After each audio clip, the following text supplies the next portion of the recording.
propulsé par mademoiselle.com. Ah ouais? Oh, ça swing.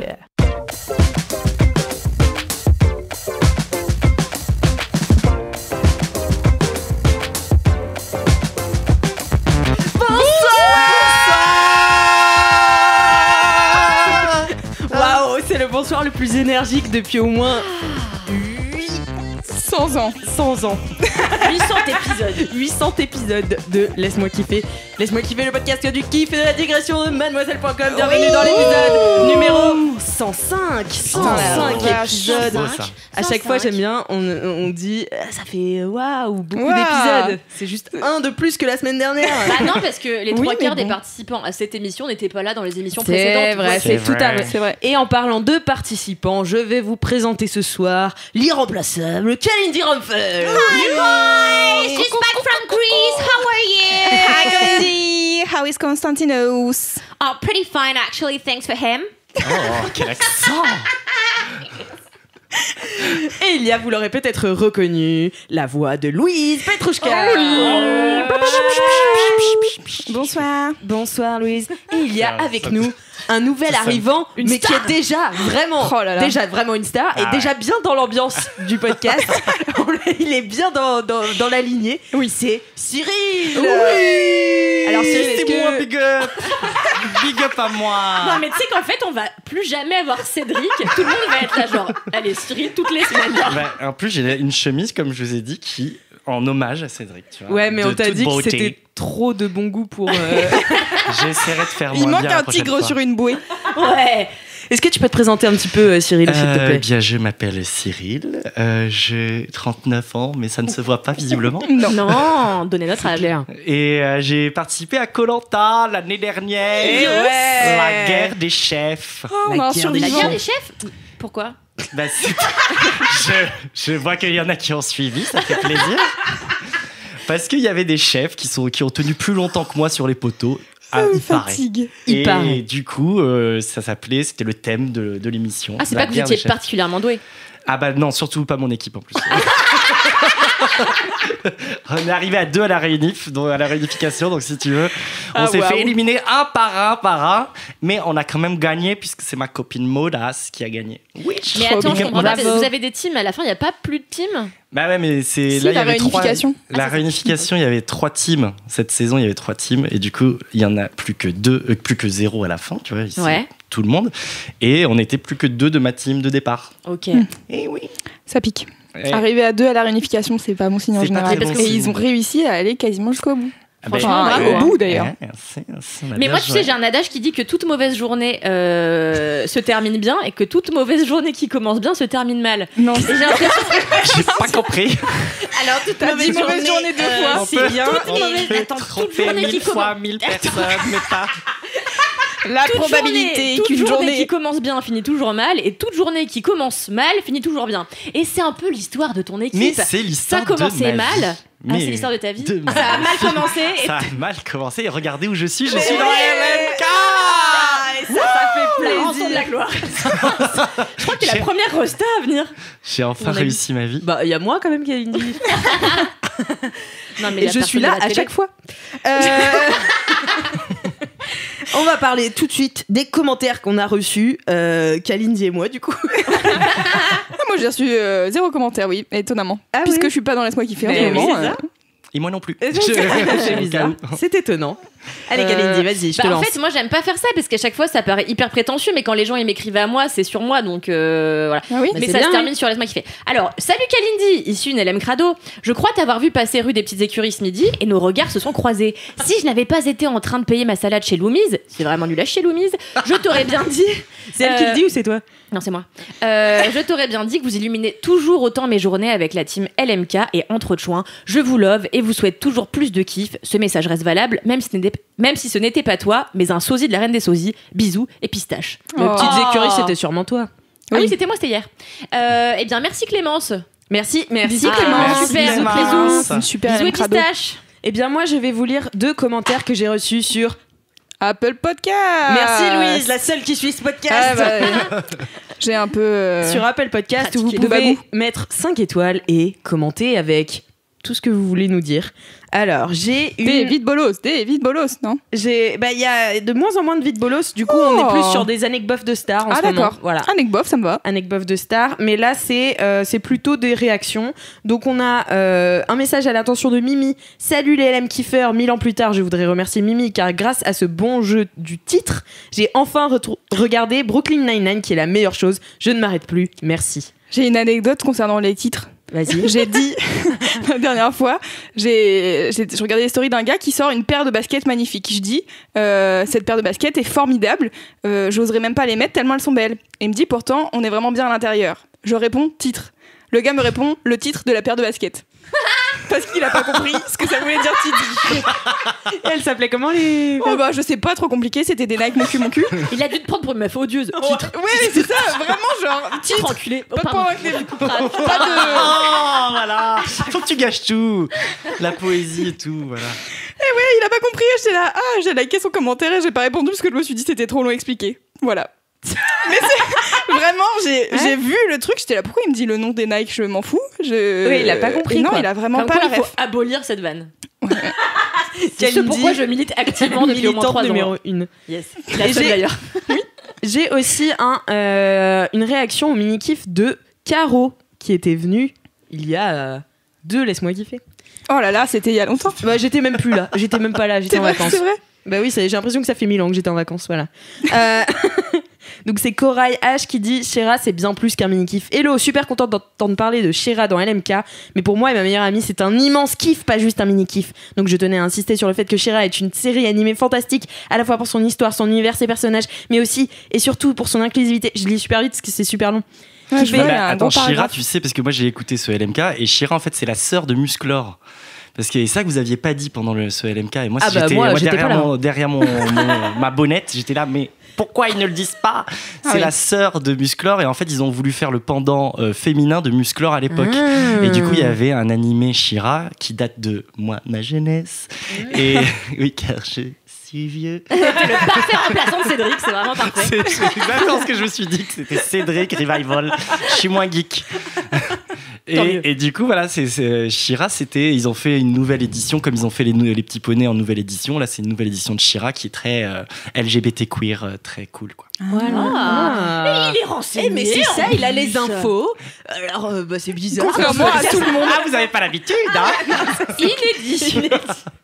Donc je finis quand même de dire, car c'est si important et si rare, on y trouve des personnages qui défient tous les clichés et toutes les normes de genre, de beauté, d'orientation et j'en passe. C'est féministe, queer friendly, body positive avec des masculinités saines. Oh my god, il y a même un personnage autiste qui permettent enfin de donner des représentations positives à des personnes qui en ont si peu. J'aurais aimé voir une série comme ça enfant, mais je l'apprécie tout autant adulte. Elle me fait déjà rire et pleurer. Elle m'a fait déjà rire et pleurer 2 fois. Et je compte bien la revoir encore. Tout ça pour dire regardez absolument cette série. Même si vous n'êtes pas fan de dessin animé, vous ne serez pas déçus, c'est promis. À part ça, je vous aime. Écoutez LMK sur mon trajet est un vrai bol d'air frais. Et je rigole toute seule dans la rue. Merci pour tout ce que vous faites chez Mad et continuez à nous faire kiffer les LM kiffeurs. Oupsie, désolé pour le pavé, je suis un peu emballée. Tu vas clasher Eminem bientôt, toi. Ouais, grave. T'as vu ce flow de dingue Nicki Minaj, quoi. Ouais. C'est vrai. Commentez sur Apple Podcast, Alix, Nicki Minaj. Un feat à venir très très bientôt. Sinon, j'ai une anecdote de star. Qu'on m'a envoyé. Donc les anecdotes de stars, si vous vous rappelez pas, pour ceux qui viennent d'arriver dans le podcast, c'est des gens qui croisent ou pas des stars et c'est toujours des anecdotes très bof. Par exemple, j'en ai une horrible. Par exemple, mais tu la diras juste après. Oui. Par exemple, Paul qui dit salut, j'ai une anecdote de star rapport au kiff de Mimi sur le rap. Mon grand-grand-père a été le professeur de MC Solar en primaire. Bisous. C'est hyper bien. J'adore ce tour détaché. Bisous. Et toi, c'est quoi ton anecdote de star? Moi, elle est vraiment nulle. Hein. Plus de celle-là parce que. Oui, non, mais elle est vraiment pas intéressante. C'est vraiment le cas. Et j'ai été voir mon pote Tristan Lopin, qui est un comédien qui fait des stand-up. Et il a fait pas mal de trucs sur Tristan. Mademoiselle en plus. Oui, exact. Très sympa. Et du coup, il m'avait invité et je me place juste à côté de Valérie Damido. Oh my god! Valérie, ma rouflette. Et du coup, je me dis, attends, je vais lui parler. Salut, bonjour. Non, elle en parle, elle est très sympa, très cool. Et en fait, je lui dis, et là, je me suis dit, mais pourquoi tu ne te tais pas des fois? J'ai dit, je viens de refuser ton émission, au fait. Moment de gênance absolue. Et j'ai vu qu'elle changeait un petit peu de regard. Après, elle a arrêté de me parler. Et voilà. Elle se vexe facilement, la Damido. Ouais, dis donc, c'est quand même pas la fin du monde de refuser Non, en fait, je l'émission. crois qu'elle savait même pas qui j'étais. Bichette. Mais quelle émission? La nouvelle sur TF1, là, les plus belles vacances, où tu vas en vacances. Franchement, c'était sympa à faire. Tu vas en vacances, tu leur dis je veux aller là, ils te proposent 3 trucs et toi tu notes, tu dis ça c'est à chier, ça c'est bien, ça j'aime pas sa coupe de cheveux. Non mais c'est génial. Ouais, mais sauf que j'avais pas de vacances et je pouvais pas me libérer. Parce qu'à l'époque je travaillais, maintenant je ne travaille plus. Mais tu vois, si elle avait creusé un petit peu, elle aurait su que t'étais plein de bonnes intentions. C'est clair. Ouais. Elle va pas au fond des gens. Ouais, elle va pas au fond des gens. Ouais. Ça intéresse pas. T'as dit quoi? Biatch. Non, mais tu sais, moi, Non, j'ai Valérie, une super big up, je histoire. referai ton émission si tu me réinvites, bisous. J'ai une super histoire avec Valérie Damido. Attention, j'espère que vous êtes prêts. Il y a quelques temps, je draguais dans un bar. Et donc, bon voilà, je discute avec le gars, machin, et il me dit, je m'appelle Franck. Et je lui dis, génial, et ça t'arrive de m'aroufler? Voilà, c'est tout, c'est la fin de mon histoire. Et genre, le mec me regarde. J'adore parce que moi j'ai la ref, tu vois. Oh là là là là. Le mec me dit quoi? Franck, le Et mec je le dis, moins je sais télégénique pas, du monde, quand même. Tu sais, le Franck, le seul qui me vient en tête, c'est Franck qui m'aroufle avec Damido. Je suis là, mais Kalindi, ça fait 15 ans que c'est fini cette émission, tu vois. Je pensais que vous alliez rigoler vachement plus c'est Franck, épisode. quoi. Tu sais, moi j'avais 5 ans. Moi, j'aime pas trop qu'on touche à Franck, perso, mais bon. Toi, t'es un peu... Non, mais moi, j'étais un peu en kiff sur Franck. D'ailleurs, je me demandais toujours s'il coquinait un Moi, peu. je me suis toujours demandé quand même. Ouais, je pense que c'était un peu son mec. Un petit peu quand même. Elle le dragouillait. Il y avait un truc entre eux, un fling. De ouf. Et moi, Et le fling, je vois. j'ai une anecdote Comme de star toi et avec. moi, Kalindi. Oh yeah! Love you ready! Moi aussi, j'ai une anecdote de star avec Valérie Damido. Oui, c'est vrai, avec décidément. que de Ouais. TikTok de star. Et ben ma mère travaillait dans la fenêtre avant et Dans la fenêtre. Elle était dans la fenêtre. Elle était pas dans. D'accord. ouais, elle Dans la était ça fait bien. 2 ans quoi. Et du coup, elle est allée sur le tournage de Déco. Et Valérie Damido l'adorait. Elle disait "Oh Pascal, t'es super." C'est hyper bien aussi. T'as vu Bah, moi, une fois, je suis partie. Louise. Pendant qu'il y avait toute l'équipe de Hélène et les garçons. Voilà, c'était les Ah meilleures ouais vacances, ouais. Mais Parce comment que ça ma Dans quel marraine contexte de cœur, en fait, elle travaillait avec la prod, avec AB Productions. Ah, des productions. Vous avez d'autres anecdotes de star Louise, t'as pas parlé de ton Ouais, non, anecdote de star avec Damido quand j'étais petite, je regardais Déco. Mais c'est aussi une belle C'est histoire. hein, oui. une belle histoire. Merci à tous pour votre participation Avec à ce plaisir. podcast. J'ai aussi 2 LMK Rock. Décidément, cette intro est beaucoup j'aime trop pas longue. Donc, la première, en fait, il y en a 2 parce que je fais une sorte de mea culpa, mais pas vraiment. Parce qu'en fait, j'étais en vacances, donc je n'ai pas vu ce mail qui disait « Pour un anniversaire prochain, LMK, merci Alix » avec 3 cœurs. C'était le titre du mail parce que je dis toujours aux gens qui veulent faire des LMK Rock d'anniversaire qu'il faut me le mettre en énorme parce que sinon je les prends dans l'ordre et que voilà. Et donc c'était mon anniversaire le 28 juillet donc il y a La presque. personne a 120 ans maintenant. La personne est morte. Donc voilà, c'était donc désolé Kimberley pour cette Kimberly. Hi Kimberly. Hi. Ah, ça c'était Alors. RuPaul, pardon. Elle dit dédicace en réponse à Loulou et Gypsy de l'épisode 98. J'aimerais que toute l'équipe souhaite un joyeux anniversaire à ma femme. Oui, nous nous sommes librement inspirés de Queen Cam et Kalindi. Donc, à ma femme, ma prépi Loulou, ma partner in crime, Prépuce Loulou. ma prépuce Loulou et ma partner in crime, je te souhaite encore un bon anniversaire. On fête ça quand tu rentres de vacances. J'espère que les surprises t'ont plu. Et si je ne me trompe pas sur le jour de diffusion, joyeuse fête de l'amitié. Bon, bah c'est pas du tout... Bon anniversaire, ça Bon anniversaire, Bon ça part. Enfin, je Oh tiens là à préciser là. quand même que mon anniversaire c'est le 24 septembre, mais c'est pas grave. Mais toi, on te le souhaitera le 24 Mais septembre. Loulou, Oui, c'est tout, mais c'est pour ça. mais c'est une Oh là là. J'avais pas Oh compris. là là. Oh là là, c'est Faut méta suivre. ici. Ah ouais, je c'est sais. méta, Ah c'est ouais, suivez. méta. Hein. Eh bien, tout de suite maintenant, nous allons pouvoir passer au cœur de l'émission, après 15 minutes. La cuisine. Le marouflage. Franck, à toi. Si tu nous entends de là où tu es.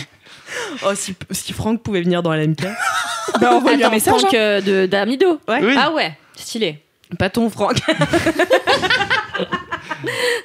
Bon, écoutez, j'ai des jingles, donc ça fait plaisir. Non, Pour les mini-kifs Ouais, pour les mini-kifs et les gros kifs. Moi, j'en ai j'avais les deux. un jingle pour les mini-kifs. Oh, ah bah vas-y alors. Parce qu'en fait, à chaque fois que j'écoute les mini-kifs, j'ai ça en tête. Et Oh, là, vas-y. je fais, Vas-y, fais-le. Attends, parce que dans ma tête, ça sonne très bien, mais je l'ai jamais fait en vrai. C'est une première. C'est une première. Attention, en plus, c'est une référence. Ok.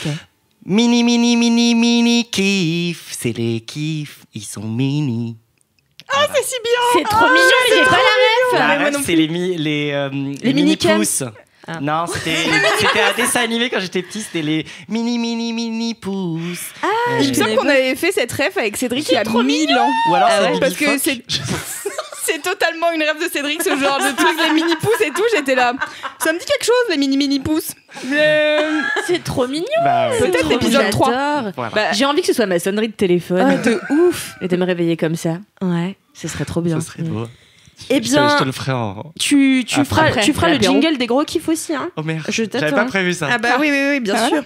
Alors, on va commencer tout de suite avec les mini-kifs de chacun. Je vais commencer à ma droite avec Louise. Oui, car je pars à 18h20 et on ne sait jamais Tout à fait. jusqu'à quelle heure les tournages durent. Donc alors mon mini-kiff, c'est ma découverte des livres audio. Et notamment gratuits grâce à la bibliothèque. Et ça, quand on n'a pas de budget, c'est vraiment La super. bibliothèque de... Alors la bibliothèque à Paris, Rose. la bibliothèque rose bien sûr. La bibliothèque à Paris, en gros, quand t'es inscrit, ça coûte soit rien, Mais y soit a genre qu'une 3,50 bibliothèque à Paris ? Bah non, mais tu peux être... Ah oui. Quand tu t'inscris à la bibliothèque, t'es inscrite aux bibliothèques de Paris, quoi. Je savais pas qu'il y avait... Podcast de la culture. Non, mais je savais pas qu'il y avait un accord entre toutes les bibliothèques. Moi, quand j'étais à Nantes, fous la honte, Mais ta gueule. Mais non, mais moi, quand j'étais à Nantes, tu t'inscrivais dans une bibliothèque et t'avais pas genre le pass pour toutes les bibliothèques de Nantes, tu vois. Non, mais je crois non, que Elle la ça. regarde pas comme ça quand tu dis ça, T'as franchement, attends. Ouais. Attends, Qu'est-ce qu'il y a Genre, vous vous liguez contre moi, là, les deux. Ouais, mais après, on va voter, on va t'éliminer. Mais les Sokolanta, lui, le conseil. Non mais on l'adore. On aurait dû, mais j'ai une super idée. On aurait dû faire ça dans le noir avec juste un flambeau. Et à chaque fois chacun a un flambeau et quand chacun dit de la merde, il se fait éliminer, on lui crache Allez, on sur la t'élimine, flamme. Camille. Et du coup, il y a plus personne qui parle à la fin du podcast. C'est Ouais, ça, bah, c'est ça ça dure le 10 concept. minutes. Ça dure 10 minutes.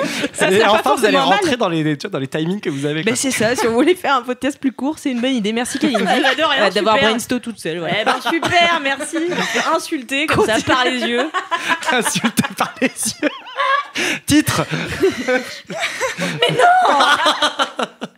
Allez Louise, continue ton kiff parce que sinon on y a encore dans 3 heures et demie. Donc simplement, voilà, j'ai découvert que à la bibliothèque de Paris, et j'ai regardé, il y a d'autres bibliothèques qui font des prêts de livres audio, et au lieu d'acheter des livres audio à 17 € sur Audible ou je ne sais quelle autre plateforme, eh ben tu peux avoir ta bibliothèque qui te les prête. Et à Paris, c'est très simple, c'est-à-dire que pendant le Covid, bah pour récupérer des livres, et il y a aussi des e-books, tu te connectes, tu mets ton numéro de carte et hop, tu peux. Et comment prendre tu des les trucs. rends?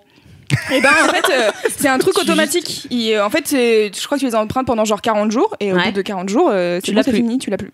Putain, mais c'est trop bien. C'est hyper bien. Ouais, et c'est trop stylé et moi ça m'aide à me concentrer parce que moi des fois je lis les livres trop vite. Genre par exemple dans Harry Potter, j'avais pas compris que attention spoiler que Harry c'était un Horcrux. Genre j'avais pas compris alors que J'avais pas compris. C'est la base. Hein. c'est dit texto. Voilà, quand c'est même dit la texto dans le livre et ben je pense que j'ai lu tellement vite que j'avais pas compris. Et tu ressembles un Et peu à je Ginny l'ai- Weasley d'ailleurs. Et je l'ai compris en regardant les films et je suis là Tu es un hors C'est dommage, c'est quand même une grosse partie Ah, de mais ouais, c'est quand même un du peu bouquin. important, oui, toute dans la dans fin l'intrigue. de voilà. Et donc j'avais pas compris ça. Et donc là j'ai relu des livres Parce que tu ne avec sais le pas livre lire. audio et voilà aussi. Et donc du coup ne pas avoir à lire les mots et ben ça m'aide à ce que ça rentre dans mon cerveau. Ah ouais, d'accord, ok.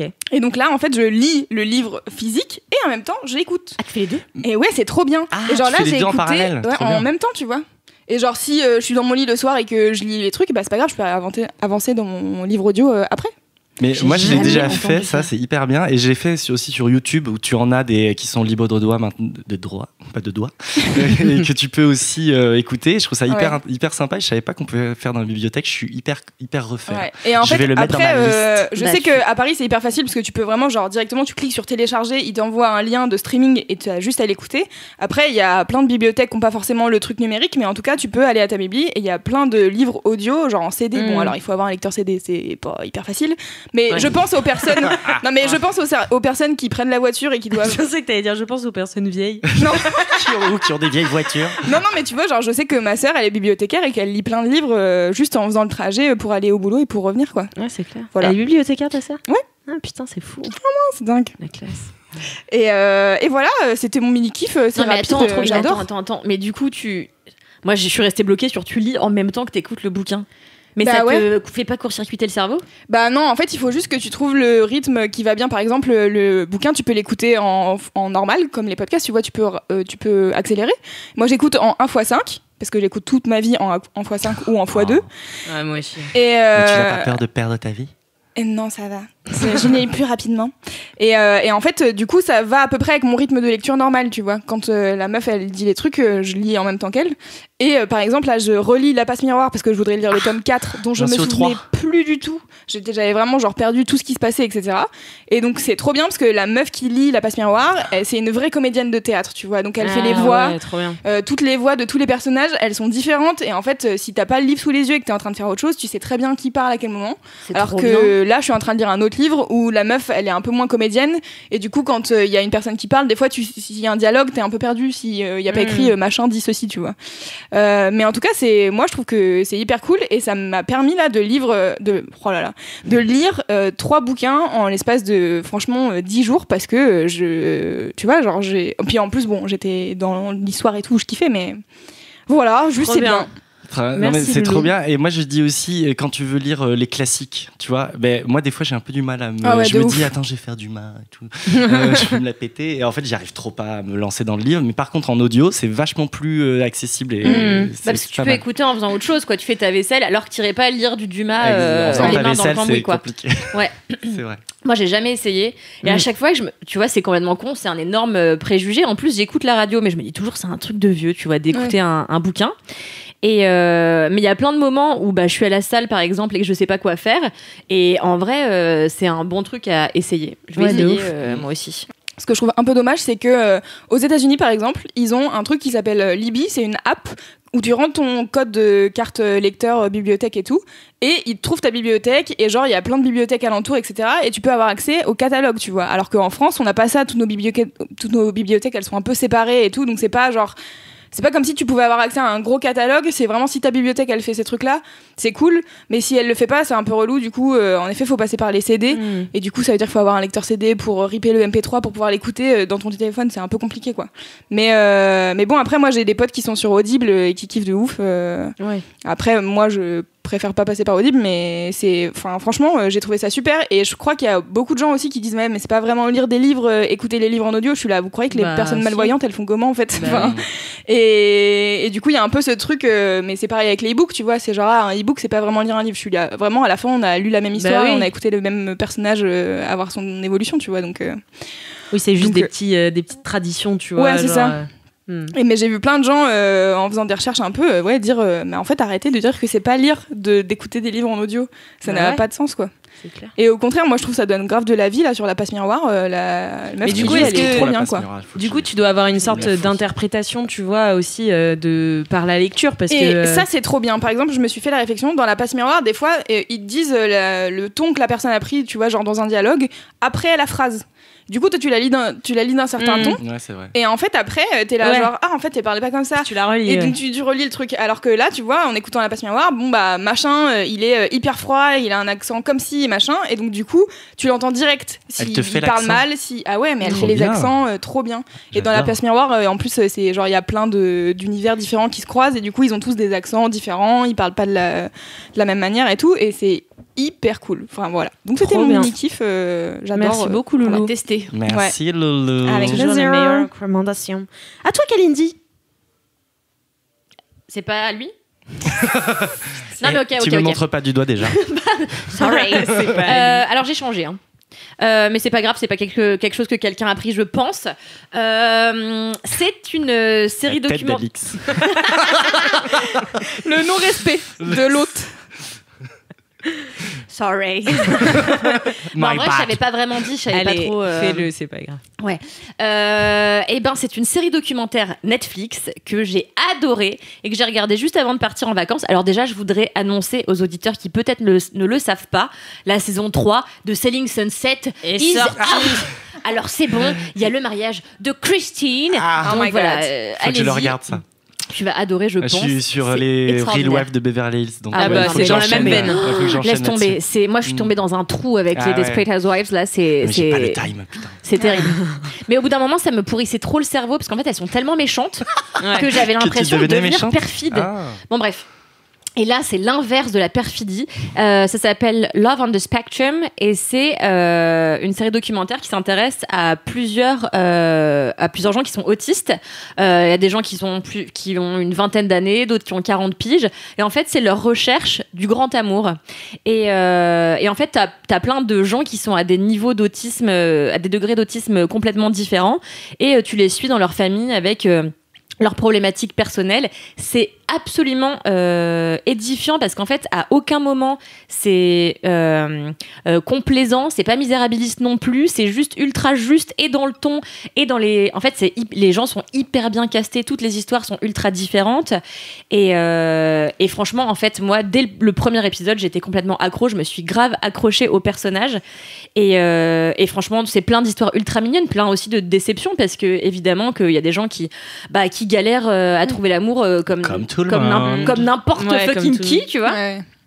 Sauf qu'en effet, il y a des choses qui sont rendues un peu plus complexes par leur autisme. C'est-à-dire que parfois, il y a des couples de gens qui se voient pour la première fois et qui ne savent pas comment commencer une conversation.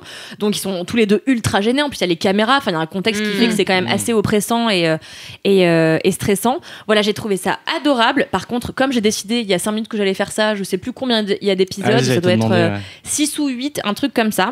Des épisodes d'environ 40 minutes. Et surtout, il n'y a pas de voix off. Donc, vraiment, on laisse place au témoignage, on laisse place aux vraies histoires, des histoires qui peuvent se muer en amitié ou en amour. Après, c'est up to them. Et un peu comme striptease plutôt, il n'y a pas d'interprétation. Mais sans ce côté, justement, tu vois, il pourrait y avoir un regard un peu moqueur. Ça se moque un peu. Ouais. Non, en fait, c'est pas que ça se moque, c'est que les gens qui sont castés sont des gens qui sont vraiment spéciaux, quoi. Tu vois, le mec qui veut construire. Non, mais même dans le montage de striptease, il y a un truc, tu vois. Ouais, non, là, je voulais dire par rapport au fait qu'il n'y ait pas de voix off. Ouais, c'est ça. Pas de... Exactement. En fait, c'est vraiment l'histoire des gens qui... On te laisse toi-même découvrir le truc, appréhender, et puis t'as tes émotions à toi, et on te dit pas comment tu dois penser le truc, quoi. Exactement.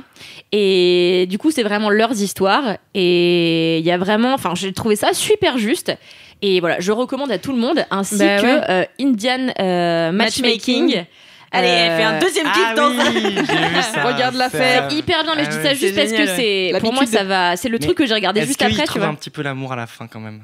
Les personnes, non, spoil pas, mais juste un petit peu. Dis-moi que ça se finit bien. Dans lequel Dans le Love on the Spectrum.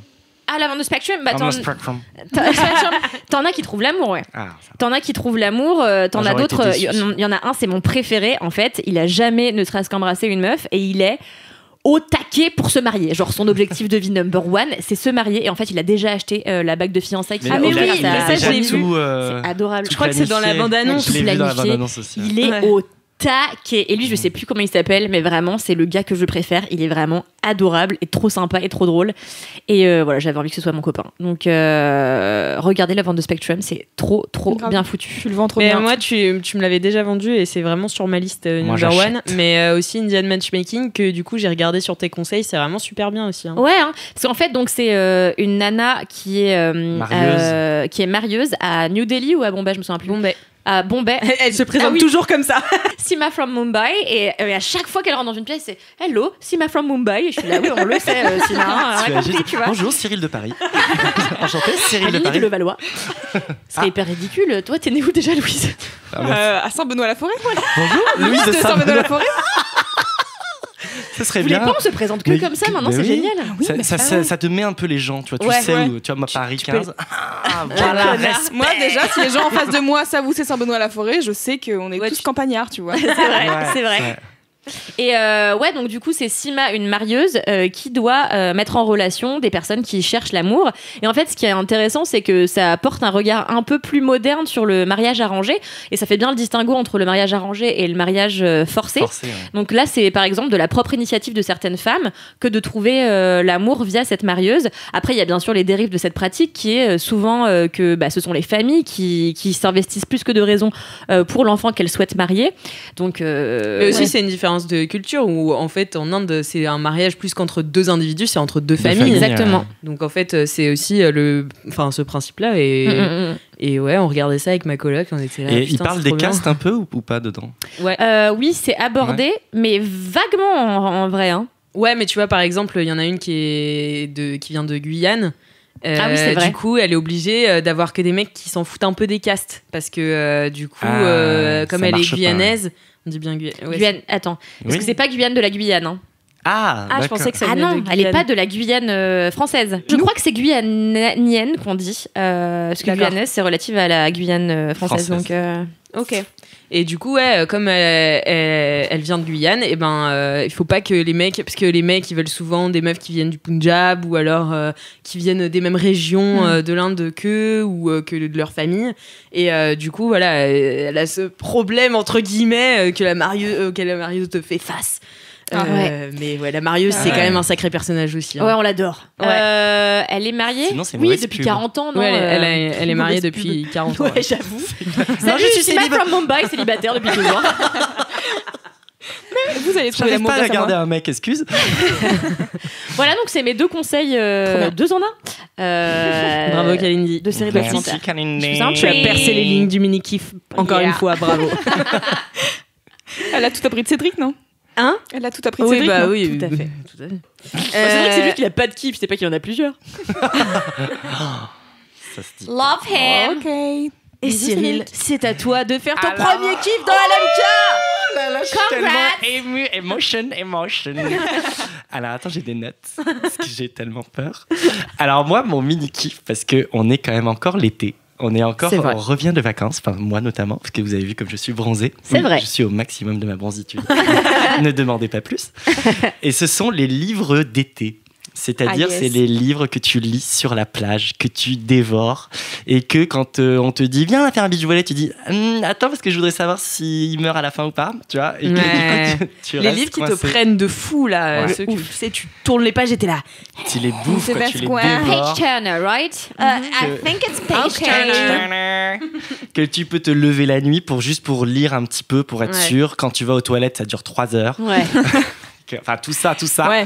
Et du coup, moi, mon livre de l'été, c'était les Hunger Games, le nouveau qui vient de sortir, qui est sorti il y a quelques mois. C'est un préquel, c'est ça? C'est un préquel des Hunger Games, donc, qui se passe du coup 65 ans avant ce qu'on a connu, nous, avec Katniss Everdeen. Katniss! Hi, Katniss! Hi, Jennifer Lawrence, I know you listen. Chaque semaine. You. De manière religieuse. I know you love me too.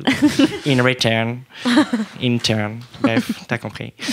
Donc, Hunger Games, donc le préquel, c'est la balade du serpent et de l'oiseau chanteur. En fait, c'est la jeunesse du président Snow, qui est le méchant de Hunger Games qu'on connaît nous déjà.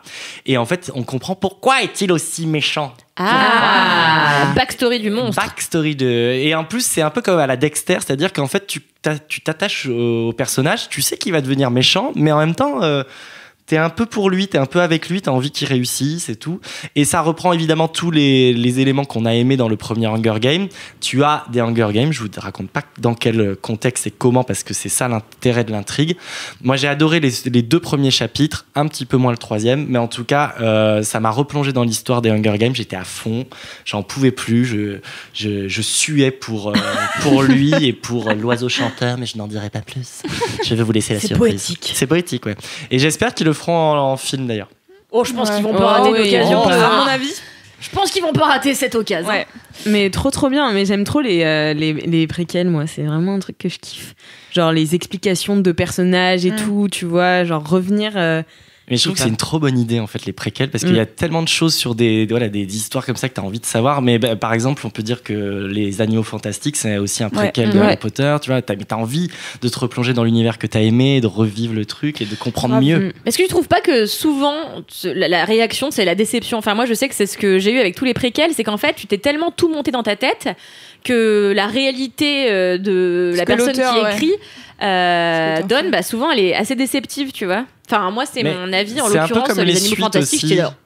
C'est un peu comme les suites, c'est-à-dire tu sais jamais sur quoi tu vas tomber, soit ça peut être génialissime, ou soit la suite peut te décevoir, mais ne lisez pas la suite de À le diable s'habille en Prada. Parce qu'il y a une suite. Oui, il y a une suite et ne la lisez pas. Et du coup, ça peut être vraiment déceptif, ou alors si tu as vu Cube, les films Cube, il y a Cube 0 qui est le préquel, qui est très bien. Ok. Voilà. Mais donc c'est à chaque fois, tu sais pas. Ouais. Oui. Non, mais, et parfois, on a des surprises extraordinaires. Mais je crois que c'était dans Laisse-moi kiffer, peut-être déjà, qu'on parlait de Blade Runner, la suite, donc 2049. 2020, je sais plus, 2049. Qui, d'après moi, de Denis Villeneuve, était surpassé encore l'original de Ridley Scott. Et vraiment, j'étais au cinéma, j'étais là, attends, est-ce que je suis en train de plus kiffer, sachant que Blade Runner, c'est mon film de science-fiction préféré. Et qu'à chaque fois qu'il est restauré et qu'il ressort, je vais le voir. Donc j'ai vu au moins 3 fois au cinéma. Et à chaque fois, je suis là, c'est sublime. Et vraiment, 2049, j'étais là, ok, je suis vraiment choquée parce que. Tu pensais pas? J'ai pris une. Ah non, je pensais pas. Et j'étais pas bien, j'ai mis 3 jours à m'en remettre. Ouais, carrément. J'ai pas tout compris, mais en tout cas, j'ai trouvé ça bien. Comme dans Blade Runner, on n'a pas tout compris non plus. C'est vrai. Mais c'est beau, quoi. Non. Sur Hunger Games, moi j'ai une reco de vidéo. Alors c'est une vidéo en anglais, mais je suis une meuf qui s'appelle Lina Norms et qui fait des vidéos. Elle fait beaucoup de vidéos autour des livres et elle a relu tous les Hunger Games juste avant la sortie du préquel. Et elle a fait une vidéo en mode je relis les Hunger Games. Et avec mon point de vue de meuf adulte, elle en plus elle a fait des études de lettres et tout, donc elle est vraiment en mode je vais faire une dissertation sur ces livres que tout le monde voit un peu comme c'est l'histoire de Katniss Everdeen, est-ce qu'elle va finir avec Pita ou avec l'autre gars, je sais pas comment il s'appelle. Gale. Il s'appelle Pita. Oui, il s'appelle Pita. C'est le frère. Pita. Pita fromage. Et du coup, elle part sur un truc en disant, en fait, les Hunger Games, c'est un livre dystopique qui parle d'une catastrophe écologique, en fait. Genre, pourquoi est-ce qu'ils sont en district? Genre, eux, c'est le district 12, c'est le district du charbon. Du coup, ça veut dire qu'ils ont plus besoin... Enfin, en gros, c'est le plus reculé, donc ça veut dire qu'ils n'ont pas tant besoin de charbon. Donc, comment est-ce que leur énergie, elle fonctionne et tout. Et en fait, elle essaye, genre, d'analyser un peu tout ce qui se passe. Et même au niveau politique, de ce qui se passe dans Hunger Games, le Capitole, comment ça a fini dans le 3e, etc. Et je te jure, j'ai regardé cette vidéo en me disant je vais voir et tout, puisque j'adore cette meuf. Et j'ai fini, j'étais là, elle vient de me retourner le crâne sur ce livre où, en effet, moi, quand je l'ai lu, j'étais ado. Et... Ah ouais, quand tu l'as lu aussi, parce que moi, j'ai toujours. Enfin, les films, tu vois, sont très comme Twilight au bouquin. Justement, moi, je trouve que Twilight a beaucoup moins de réflexion derrière que Hunger Games, mais je trouve que dans Hunger Games.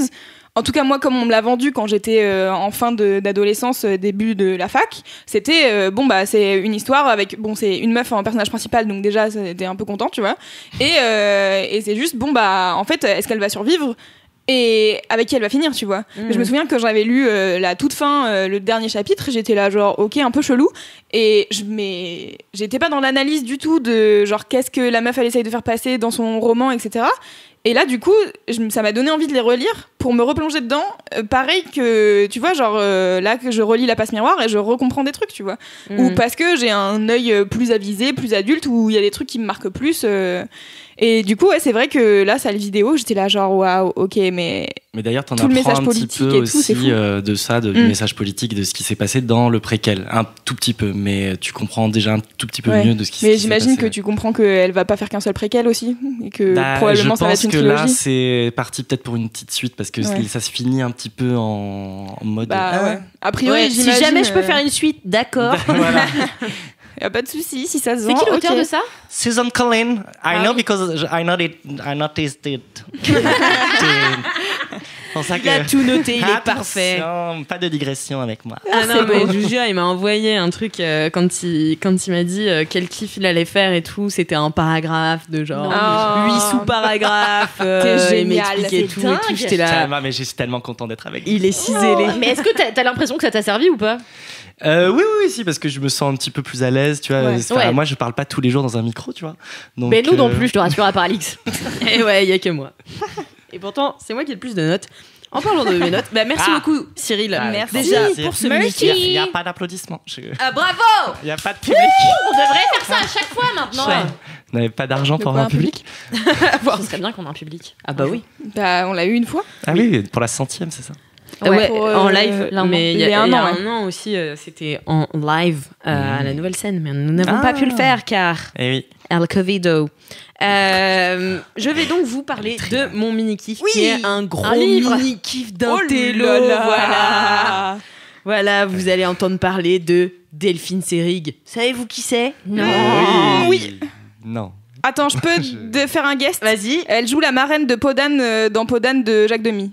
Alors, je sais pas si elle... C'est une actrice? Ouais, c'est une actrice. Ça parce que j'adore Podane. Et... Moi aussi, mais... Ça, c'est du lourd, ça. Et ben, Mais voilà. je savais pas que c'était Delphine Seyrig. Mais je crois, hein. Mais elle joue Violette, dans là. Baiser volé. Ah là là. Mais c'est moi qui t'ai conseillé de le voir. Oui, mais Et alors, t'en as pas fait un kiff? Alors commence pas à te la raconter. Exactement. Mais du coup, Delphine Seyrig, en fait, je vous informe juste que le 29 août à 15h sur France Culture, C'est très précis. il y aura une émission consacrée à Delphine Seyrig et que j'ai eu la chance de pouvoir écouter en avant-première parce que, bah voilà, je suis Alix Martineau. Non, Elle Elle passe dans mon petit podcast. Non, mais du coup, voilà, c'est une émission radio sur France Culture à 15h le 29 août. Mais on est d'accord que ça sera en Toute replay. une vie. Bah, je sais pas trop. Mais France Culture, vous allez faire un petit podcast, ouais, les gens, vous êtes sympa. j'espère qu'ils feront un replay en tout cas, Ouais, parce j'espère. que je vous conseille, si vous êtes au taf ou encore en vacances à ce moment-là, bah essayez de laisser traîner une oreille, parce que vraiment j'ai découvert une femme incroyable qui est donc une actrice qui est née en 1932 et qui est morte en 1990, donc pas vieille, elle est morte à 58 ans d'un cancer de l'ovaire d'ailleurs. Et donc en fait elle est devenue comédienne de théâtre à la base, donc ses parents voulaient pas du tout qu'elle devienne comédienne ou quoi que ce soit, et finalement son père lui a dit ok vas-y banco, la comédienne life, et donc elle faisait du théâtre et c'était vraiment sa passion. Et ensuite elle est devenue une grande figure du cinéma, donc elle a joué pour René, pour Truffaut, pour Jacques Buñuel, Jacques Demy aussi, je sais pas. Mais voilà, et c'est aussi et surtout une figure majeure du féminisme en France, et donc c'est une meuf qui a œuvré de fou pour ça, genre, enfin, vous le découvrirez ou non dans l'émission si vous l'écoutez. Ça va être beaucoup de noms, je pense. Mais bah non, mais en vrai, l'émission est trop bien parce que c'est déjà c'est construit avec des archives d'elle qui parle, ou des connaissances qu'elle a eues, et donc ils ont fait reparler, par exemple, son fils. Ils ont fait rejouer des cassettes qu'elle envoyait à son fils pour des messages. Enfin, c'est vraiment trop bien, et c'est assez. Il n'y a pas trop de voix off. Il y a de la recontextualisation de temps en temps, mais c'est beaucoup de d'écoute de bande son d'archives. De elle quoi, en fait, elle qui s'exprime vraiment. D'elle qui s'exprime, et des gens qui la connaissaient. Il y a Gisèle Halimi qui participe au truc. Enfin voilà, c'est vraiment les gens qui ont aussi œuvré avec elle au féminisme. Et donc notamment, elle hébergeait des avortements donc qui étaient illégaux à l'époque chez elle. Elle a aussi lancé des vidéos féministes, donc elle a œuvré aussi pour qu'ils soient conservés. Enfin voilà, elle a fait vraiment énormément de choses. Elle a fait des films aussi, Mazo et Miso. Elle a créé l'asso Les Muses s'amusent.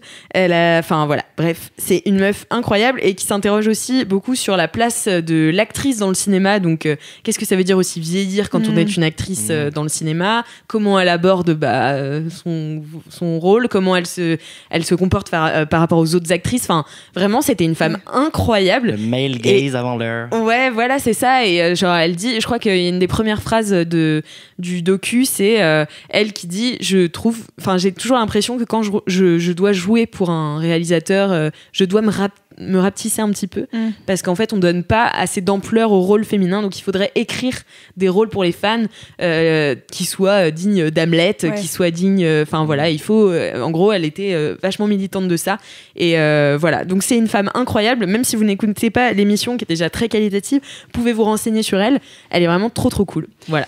Tu m'as donné envie. Il y avait, je crois, il y a quelques mois, je pense que je voyais passer souvent une vidéo d'elle. Je pense que c'est une archive de Lina qui a dû ressortir. Ouais. Et Lina, ils font des petites vidéos sur Facebook que beaucoup de gens repartagent et tout. Et c'était une vidéo d'elle en interview qui parlait du mariage. Et c'est genre dans les années 60. Et la meuf, elle te dit, mais moi, je veux pas être mariée, parce que être mariée, c'est être assouvi à un homme et tout machin. Enfin, genre, t'es là, ok, ce genre de réflexion dans les années 60 de la part d'une meuf sur un plateau télé et tout. J'imagine que ça a pas dû être très bien reçu et donc elle devait avoir des putains d'épaules et moi je sais que rien que en tant que petite fille quand je regardais Peau d'âne de Jacques Demy, c'était la personne qui m'émerveillait quand je regardais ce film. Son rôle est trop bien. Elle joue la marraine qui conseille Peau d'âne et qui lui dit en fait écoute pas ton père. Enfin, il y a des vrais trucs rien que dans ce rôle-là où j'étais là genre waouh trop bien. Elle est trop belle la dame. En plus elle a une belle robe et elle dit des trucs super. Et c'est con. D'ailleurs ça lui a mis pas mal de bâtons dans les roues en fait d'être très féministe, très engagée dans la cause militante pour son métier en fait parce que. Mais comme plein de gens militants je pense. Ouais, c'est clair. Tu vois j'ai regardé What Happened Miss Simone sur Netflix. Elle, le fait d'être militante pour les droits civiques aux États-Unis, ça a détruit sa carrière, tu vois. À partir du moment où elle a fait des chansons qui parlaient de que les personnes noires aient des droits, c'était genre tu vas plus passer en radio, merci. Et t'es là. Super. Ok.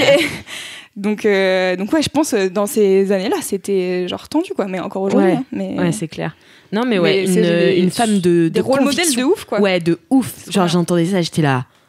Trop stylax, chant max. Voilà. Tous les trucs en axe. Voilà, donc si vous avez une petite heure.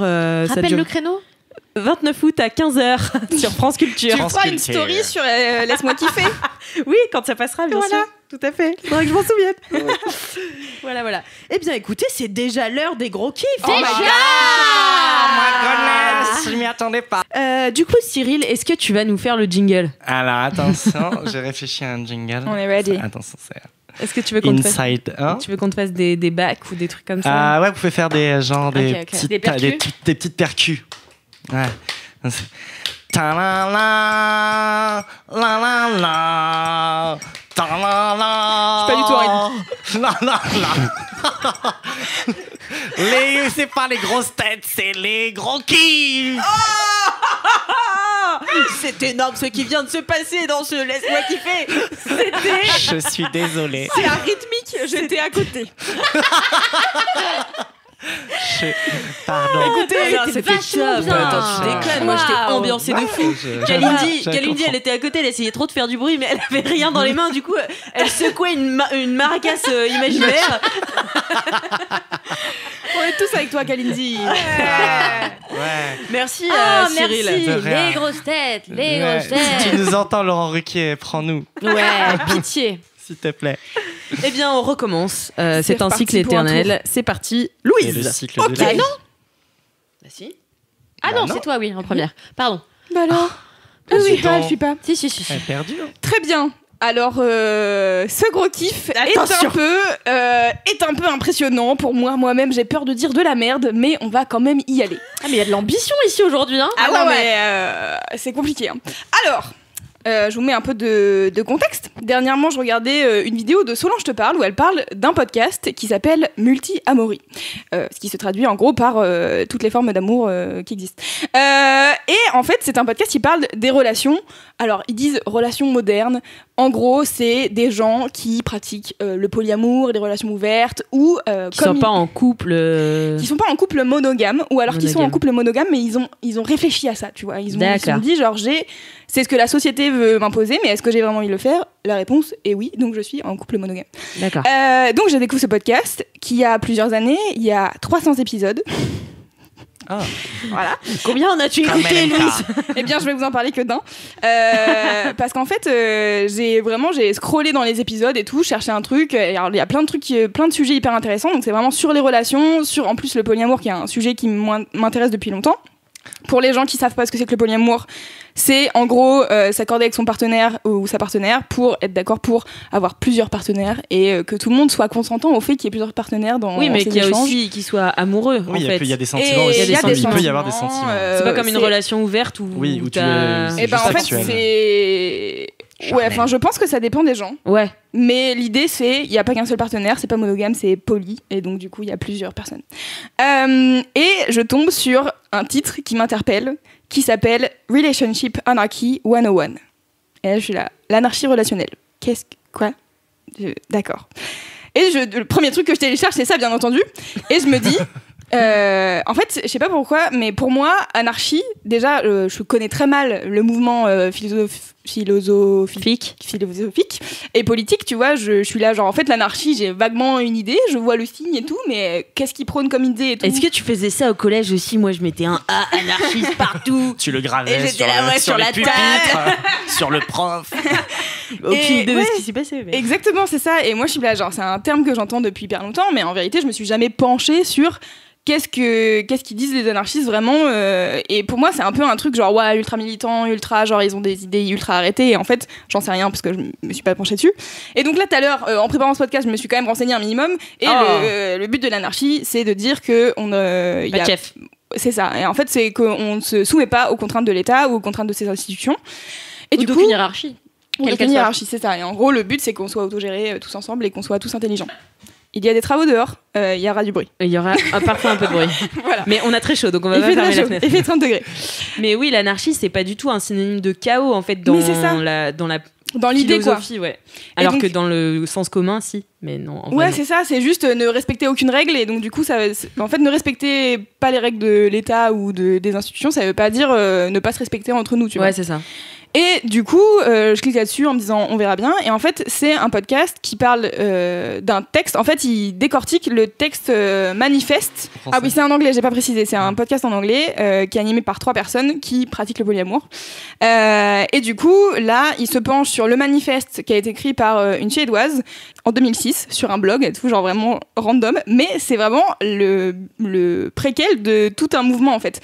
Et je sais pas si ça vous est arrivé des fois de vous balader dans la rue, en tout cas à Paris, moi il me semble que j'ai déjà vu ça. Et vous avez vu des chœurs avec à l'intérieur le sigle anarchiste.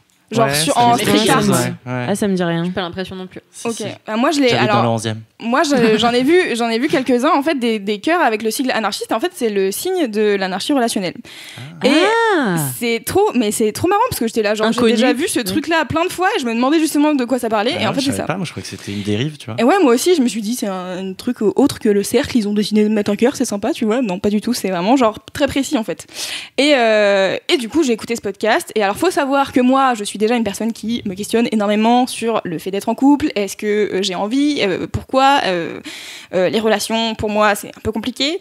Et en fait, du coup, dans ce podcast, le seul truc qu'ils font, c'est lire le manifeste, c'est vraiment très court, c'est genre en 8 points et c'est hyper clair et hyper enfin genre vraiment, j'ai écouté tout ce podcast, ça dure 1 heure et je me suis sentie genre comprise. J'étais là mais oui, en fait, c'est ça depuis le début. Alors du coup, c'est pour ça que je voulais en parler dans Laisse-moi kiffer. Je me dis, ça se trouve, il y a d'autres gens comme moi qui sont perdus, qui n'ont pas envie d'être en couple, que tout le monde leur dit genre, alors, t'as un copain ou des trucs comme ça, et toi, t'es là, non, je m'en bats les couilles, vraiment, c'est même pas ce qui m'intéresse. Et en fait, du coup, il y a différents points. Il y a, par exemple, le premier point, c'est l'amour n'est pas une ressource limitée. C'est quand t'aimes quelqu'un, tes amis, tu te dis pas genre j'aime cet ami. Je ne peux pas avoir plus d'amis, donc tu vois. Stop. Ouais. Voilà. Et du coup, en plus, l'anarchie relationnelle, c'est pas que sur les relations sentimentales et amoureuses, c'est toutes tes relations. Et du coup, c'est en fait définis tes valeurs. Comment est-ce que tu veux être avec les gens dans la vie ? C'est quoi tes limites ? C'est quoi les trucs sur lesquels tu feras pas de concessions ? Parce qu'en fait, tu veux qu'on respecte ces limites-là, tu vois ? Et en fait, applique ça à toute ta vie et à tous les gens avec qui tu parles. Mais ça peut être le gars à la poste, comme ton meilleur ami, comme la personne avec qui tu fais du sexe régulièrement, tu vois. Et en fait, c'est genre, pour moi, c'est juste un espèce de truc de bon sens, mais que jamais personne m'avait dit. Et du coup, t'as tout cette espèce de truc, de toute manière, la norme globale dans la société dans laquelle on est, c'est il faut être en couple, La logique, c'est même s'il y a beaucoup de gens qui en dérogent à ça en ce moment, c'est quand même il faut être en couple, se marier, avoir des enfants, avoir un chien, une maison, et ça reste un truc assez global de bon bah alors quand est-ce que t'as un gars, quand est-ce que vous allez acheter ou quand est-ce que machin, tu vois. Et du coup, est-ce que l'auteur elle dit, c'est le dernier point je crois du manifeste, c'est en fait c'est pas parce que vous n'êtes pas en couple comme la société a décidé que vous pouvez pas déjà décider à deux. Et en fait, c'est décider à deux de ce que vous voulez chacun. Et ça veut pas dire que tu peux pas t'engager. C'est-à-dire que ton engagement, ça peut être j'ai décidé d'élever un enfant avec ma meilleure amie, tu vois. Et en fait, c'est tellement déjà... Enfin, pour moi, je suis là genre, ouais, l'idée me plaît. Après, dans les faits, ça doit être tellement compliqué parce qu'en fait, t'as aussi toutes les pressions de la société et tout. Oui, puis même l'administration, tu vois. Genre oui, la loi ne suit pas, non, c'est sûr. Mais du coup, c'est trop bien et trop intéressant, et j'ai écouté ce podcast et à chaque fois qu'il disait un truc j'étais là oui, et en fait la clé bien sûr de tout ce qu'elle dit c'est communiquer en fait, et quand vous êtes avec une personne il faut communiquer, et il faut aussi trouver des gens qui sont un peu tes alliés en fait on n'a pas envie d'être dans ces normes de société et du coup on va essayer de se soutenir et voilà, se déconstruire et poser des questions et tout, et la communication est le nerf de la guerre, et c'est un truc que moi avec lequel j'ai énormément de mal, j'ai très peu de moyens personnellement de communiquer mes sentiments et ce que j'ai vraiment envie d'avoir comme relation. Du coup, c'est compliqué pour moi, mais je les écoutais, j'étais là, oui, de A à Z.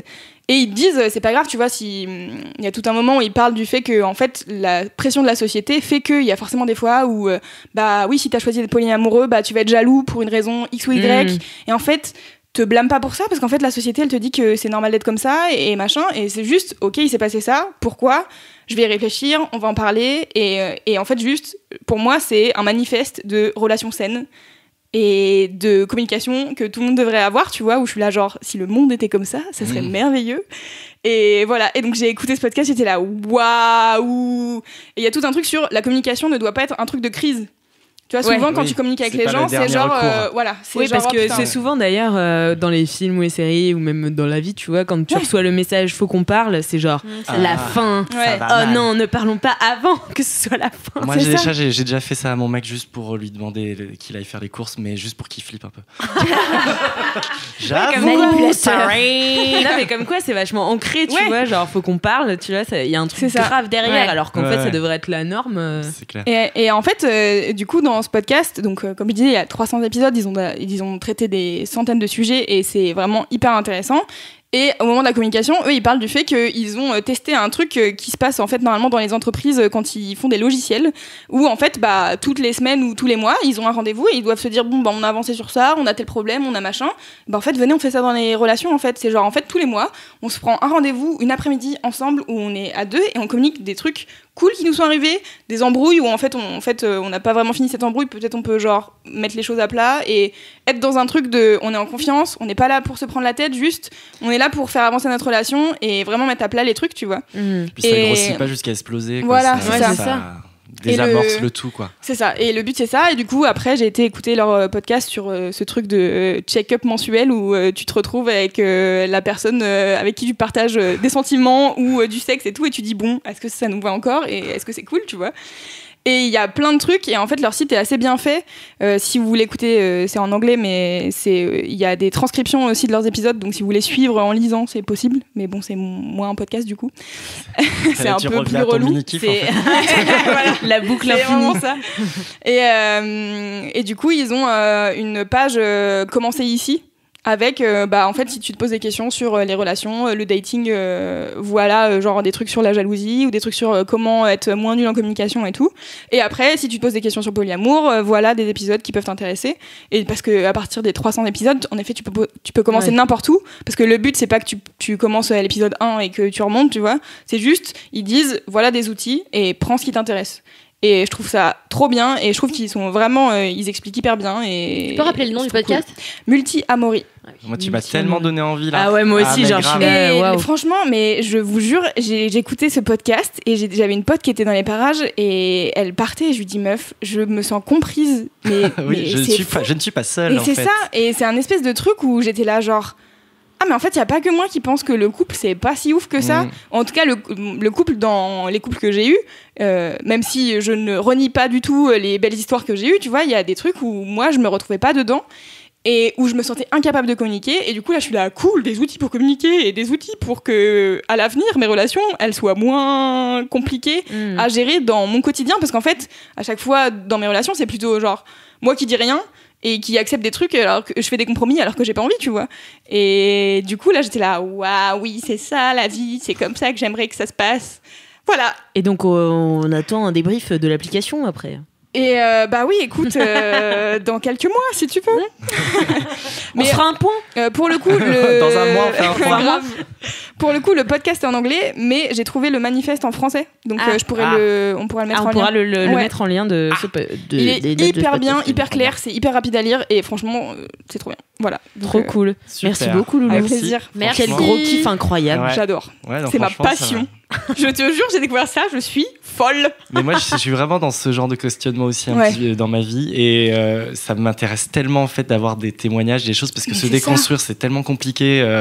Moi, tu vois, j'ai toujours été en couple, mais après c'était un petit peu ouvert, après un peu accepté, un peu pas accepté. Donc en fait, tu construis petit à petit, mais avoir des clés comme ça qui peuvent te faire des bons significatifs, ça c'est génial. Puis je pense en plus c'est compliqué de. Moi, ce qui m'inquiète entre guillemets, c'est de trouver quelqu'un qui va entendre ça, tu vois. Aussi. Parce qu'en fait, en général, c'est vrai que, enfin moi, ça fait quelques années que je me questionne, parce que j'ai une de mes grandes sœurs qui était en mode le polyamour, c'est stylé et tout. J'étais là, putain, mais de ouf.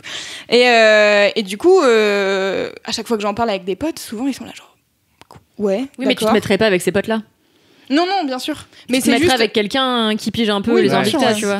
Mais du coup, je pense c'est difficile de trouver, et ça m'a étonné. Je pense que ça allait de moins en moins. Oui. Parce que justement, ça se démocratise, pas péjorativement. Ouais, bien sûr. Mais tu vois, ça m'a étonné. Dans le podcast, ils parlent d'être out en tant que genre polyamoureux ou des trucs comme ça et tout. J'étais là genre, il y a un coming out. En même temps, c'est un peu normal, parce que dans la mesure où on continue à blâmer dans certains états la polygamie, alors parce que en général elle est que masculine, c'est-à-dire que seuls les hommes peuvent avoir plusieurs femmes, donc c'est ça qui est critiqué en partie. Mais en fait, on blâme toujours les gens qui vivent à plusieurs. Depuis toujours, c'est interdit, en fait. C'était interdit. C'est interdit en Utah, c'est interdit dans plein d'États américains. On dit que c'est les sectes, sinon, tu vois. Voilà, c'est ça. Donc, pour moi, ça me semble normal que tu... Enfin, malheureusement normal, que les gens se sentent obligés de faire de out le truc, tu vois. Parce qu'en fait, à partir du moment où t'es pas dans la norme, tu out au bout d'un moment, tu vois. C'est ça. Mais j'ai trouvé ça étonnant, tu vois, qu'il y ait ce concept-là. En fait, j'ai l'impression que ce truc de out, c'est genre vraiment, en fait, à partir du moment où tu sors de la norme de hétérosexualité, cis, machin, c'est en fait, il faut que tu dises genre, bah ouais, j'ai décidé de vivre ma vie autrement. Mais ça va même dans des trucs encore plus larges, parce que par exemple, il y a quelques temps, je me suis mise avec un nouveau mec, et en fait, on est allé chez ses parents pour la première fois, et j'ai dit à ce mec-là, est-ce que tes parents savent que je ne suis pas blanche, tu vois? C'est une question, genre, j'étais en pré... j'étais en pré-out de... en fait, tu vois, peut-être juste dis-le à tes parents, parce qu'en fait, j'ai aucune envie d'aller chez des gens qui potentiellement sont racistes, et j'ai aucune envie d'avoir des altercations ou même un sentiment désagréable quand j'arrive là-bas, tu vois.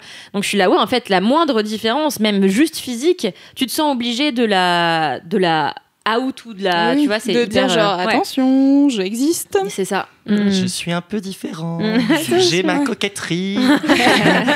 C'est fou quoi. Mais en effet je comprends, hein. Mais oui, mais de toute façon, le outing, c'est vraiment ce qu'on veut absolument que tout le monde fasse quand tu as une différence. Moi, justement, j'essaye de le faire passer, tu vois, oui, je suis homosexuel, mais tu vois, mais ça ne me définit pas, quoi. Ça ne me définit pas, et justement, je veux pas en faire état, j'ai pas besoin de ça, c'est pas ce qui me définit, c'est pas ce qui me gère ma vie.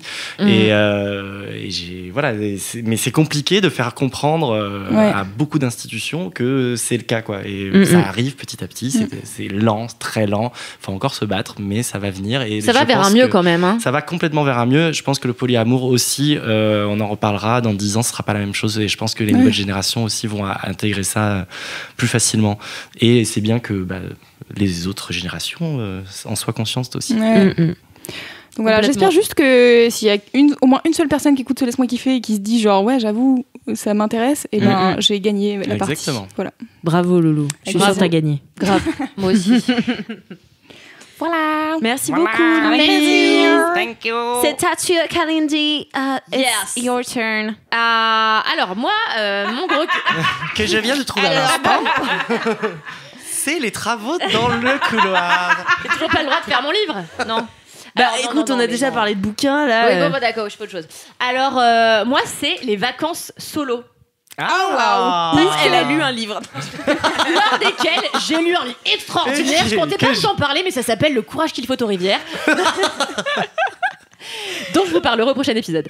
En fait, vous le savez, on est en août. Qui dit août dit qu'Alindy revient d'un mois de vacances. Et oui. Alors cette année, on l'a 3 semaines. Cette année, point d'exotisme formidable, point d'Asie, point d'Amérique, mais l'Europe. Ah. Dingue. Et en fait, donc je suis partie en Grèce, et il faut savoir que déjà j'avais plein d'a priori sur la Grèce. Vraiment, avant d'aller en Grèce, je me disais que c'était une destination de connards. Les meilleures dispositions pour partir en vacances. Ouais, grave. Moi, je vais partir là, il n'y a que des cons. En fait, ma mère parce est grecque. Non mais j'adore les Grecs. En fait, le truc, c'est que je me disais, j'ai l'impression que dès que l'été pointe le bout de son nez, les portes de la Grèce s'ouvrent et que tous les Français vont en Grèce barboter dans les Cyclades. Et alors moi, s'il y a un truc que je peux pas blairer en vacances, c'est d'entendre les Français. C'est les touristes. C'est les Français et c'est entendre parler français. Donc, je ne peux pas. J'ai envie de parler que anglais, j'ai pas envie qu'on me parle français, j'ai pas envie. Donc j'y suis allée un peu à reculons.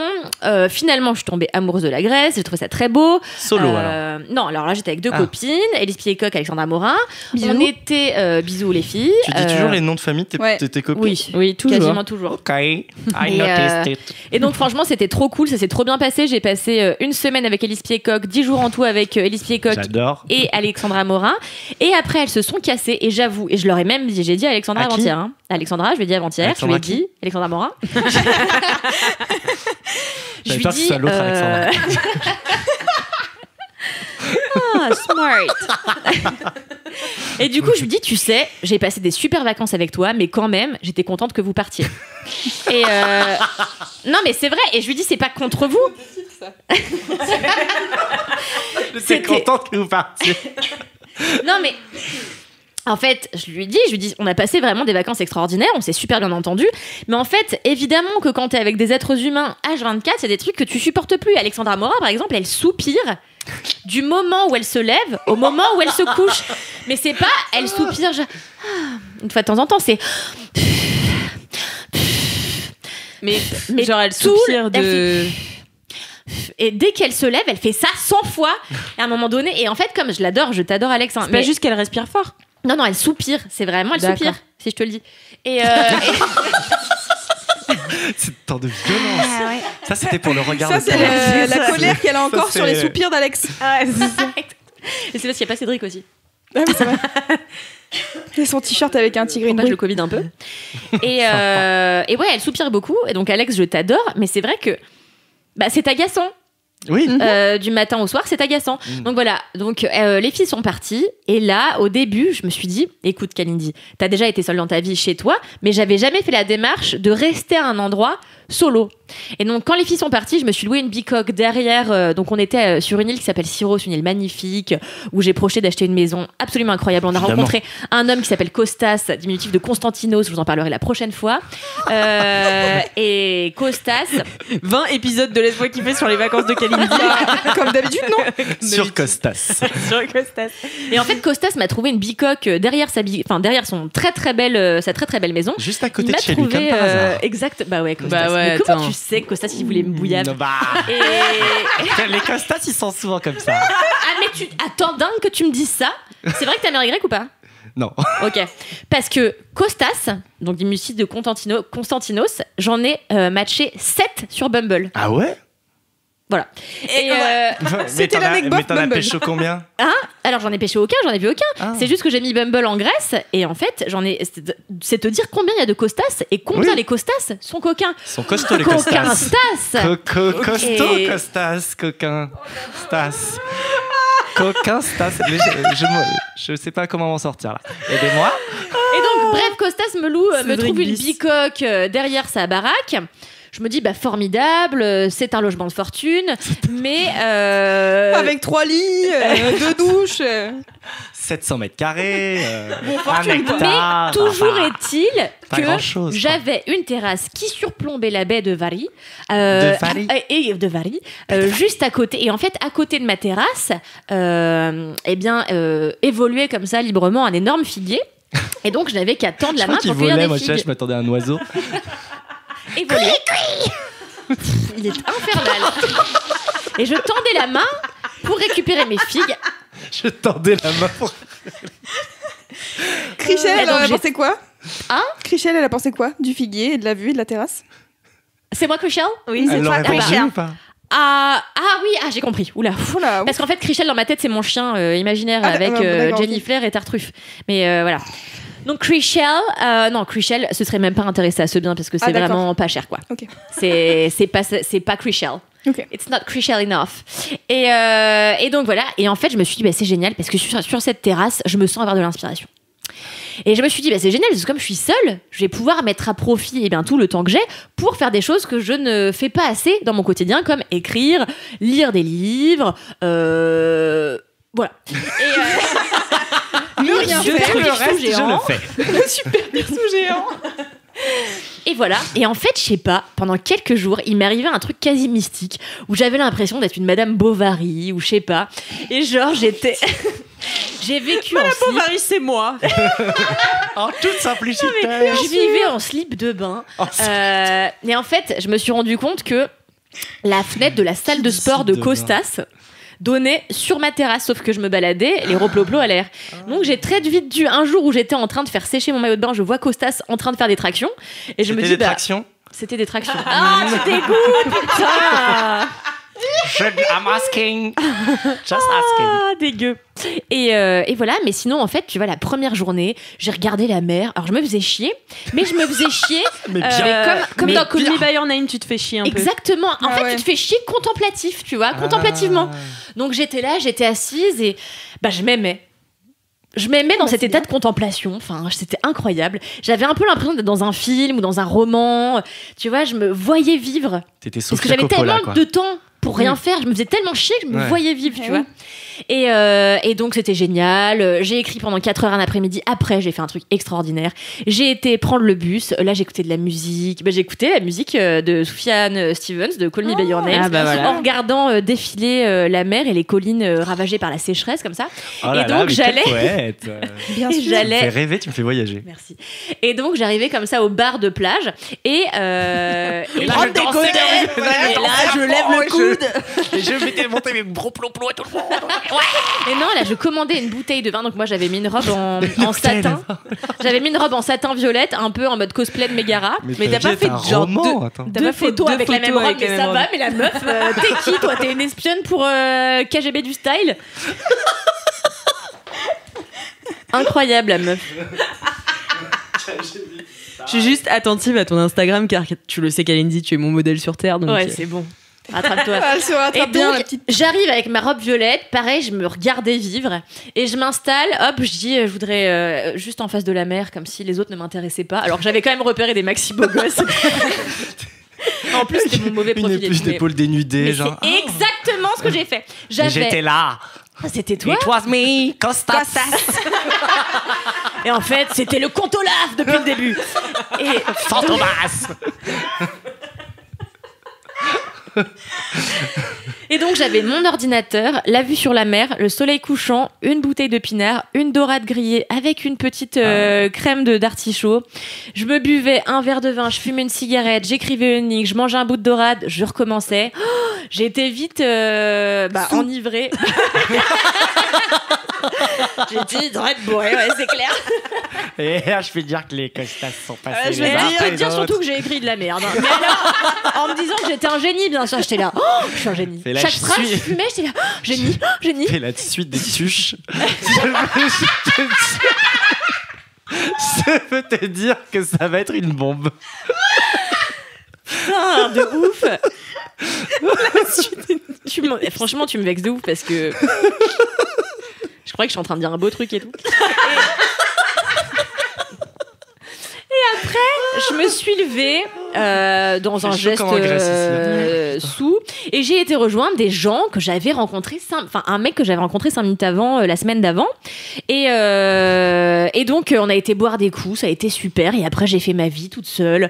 Je me suis faite à manger, j'ai réécrit, j'ai été nager. Ah, ça, j'ai adoré. J'ai été nager seule. Et en fait, j'allais nager loin. Il faut savoir que je nage très bien, pour ceux qui ne savent pas. Elle nage bien plus loin que la bouée, si vous vous demandez.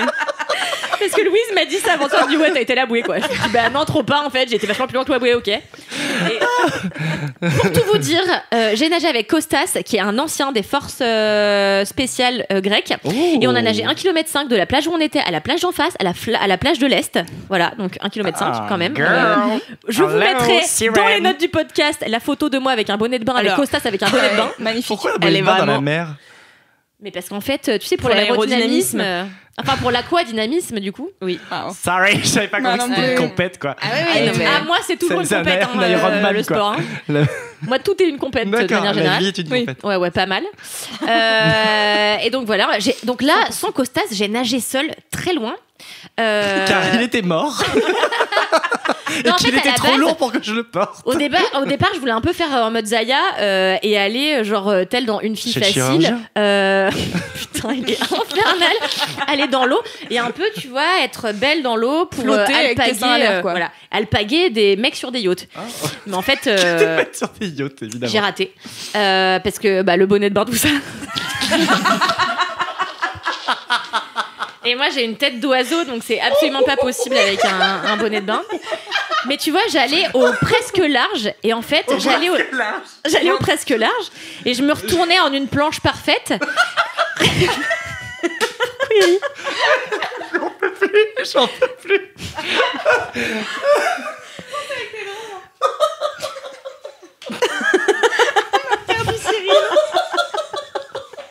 Il est meilleur public. Mais c'est le meilleur public qu'on ait jamais eu.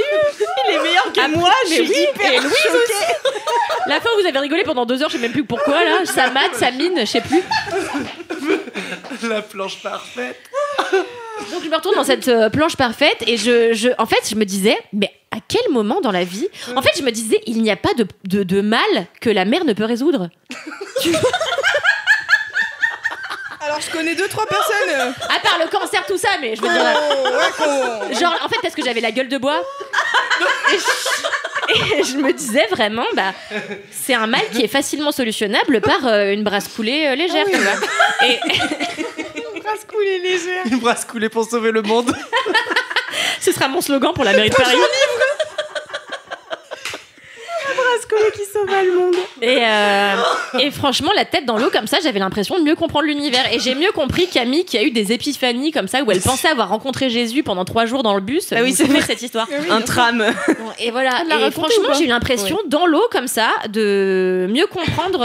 Et en fait, comme moi, j'ai toujours cru que j'étais un peu une princesse des océans depuis que je suis petite, et j'ai toujours eu l'impression et un dauphin, toujours un peu l'impression d'être reliée à la mer d'une certaine manière. Depuis le jour où petite, j'ai mis les pieds dans la mer, il y avait des vagues et j'ai essayé de faire en sorte de calmer la mer et la mer s'est calmée.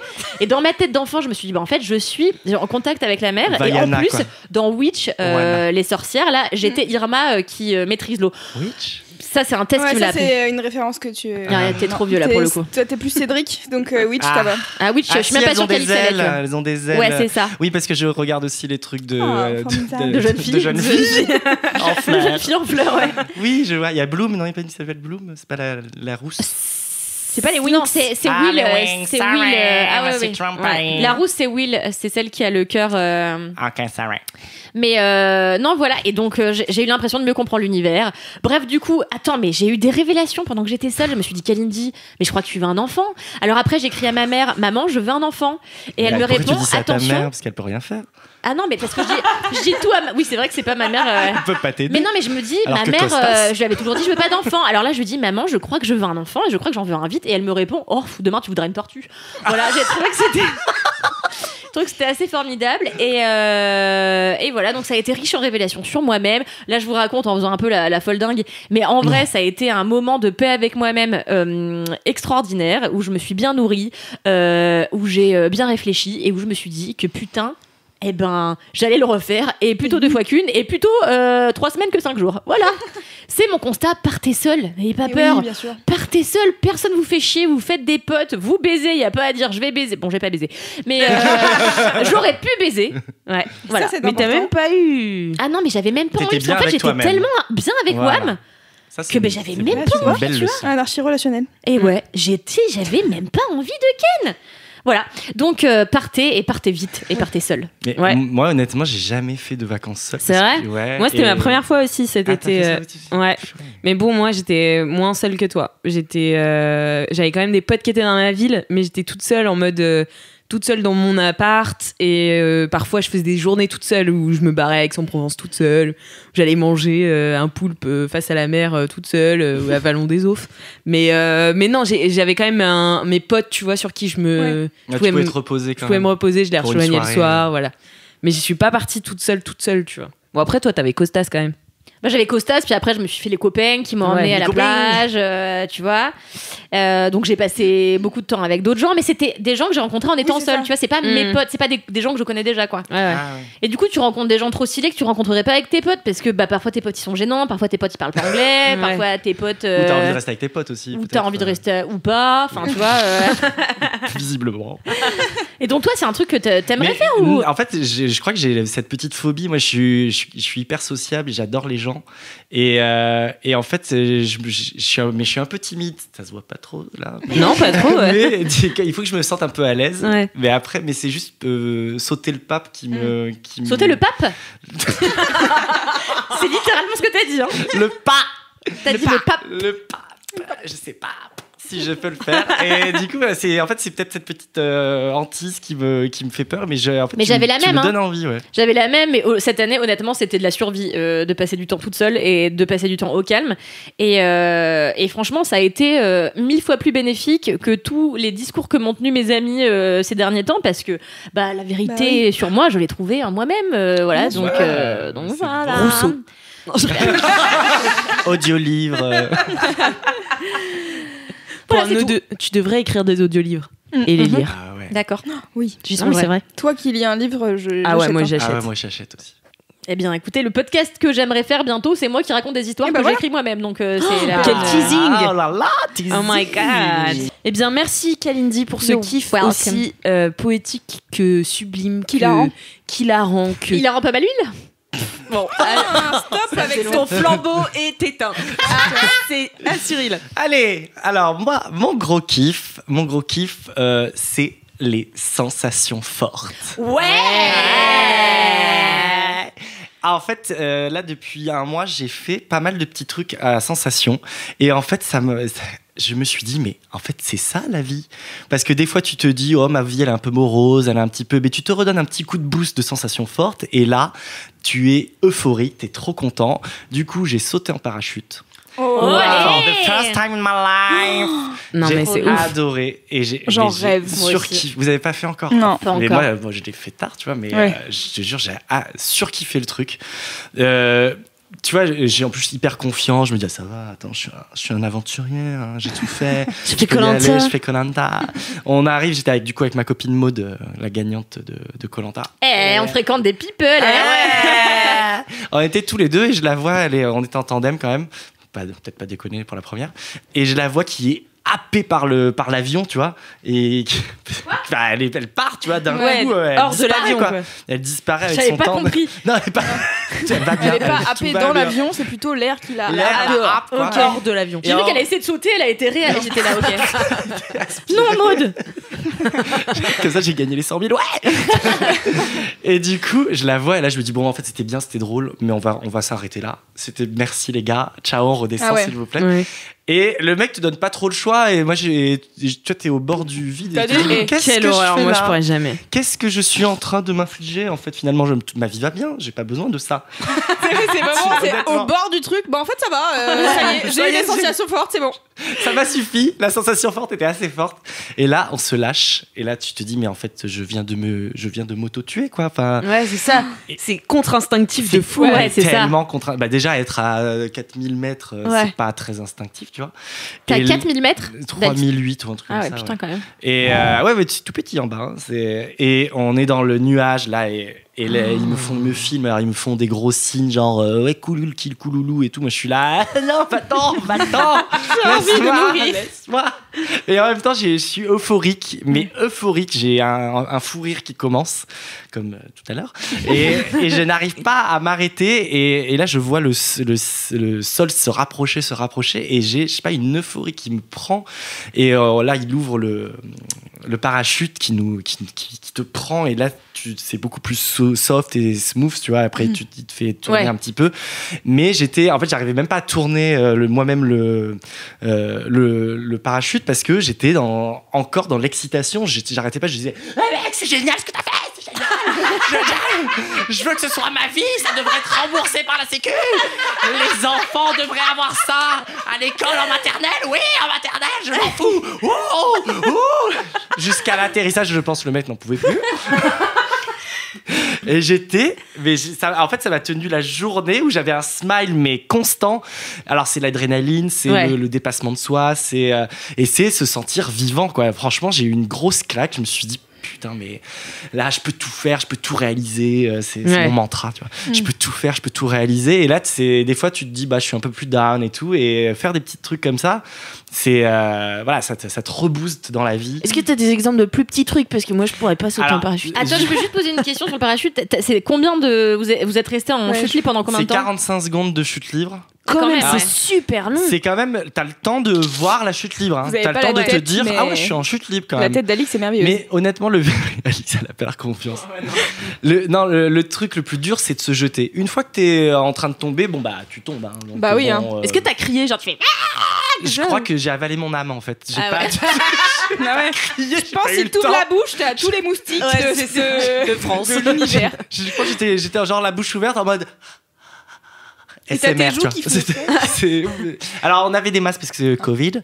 Donc, on avait un peu des masques, des petites cagoules qui nous. Attends, qui même à 4000 mètres, il y a le Covid qui compte là. Bah, t'es collé à un gars déjà. Oui, c'est ça. Puis je pense que ma baffe, tu vois, aurait. Ah ouais.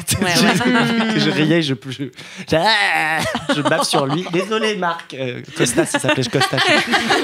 Marc Costas. Et du coup, oui, j'en ai fait d'autres là. Pendant ces vacances, j'ai fait du rafting avec mes copains et mes copines. Et on a trop rigolé, mais on était mort de rire dans les rapides. Et là, moi, je suis là, je me tiens pas trop parce que je suis un peu cacou, tu vois. Je me la pète. Non, on dit plus cacou. Hein. Non. Je crois qu'on l'a jamais dit à Paris.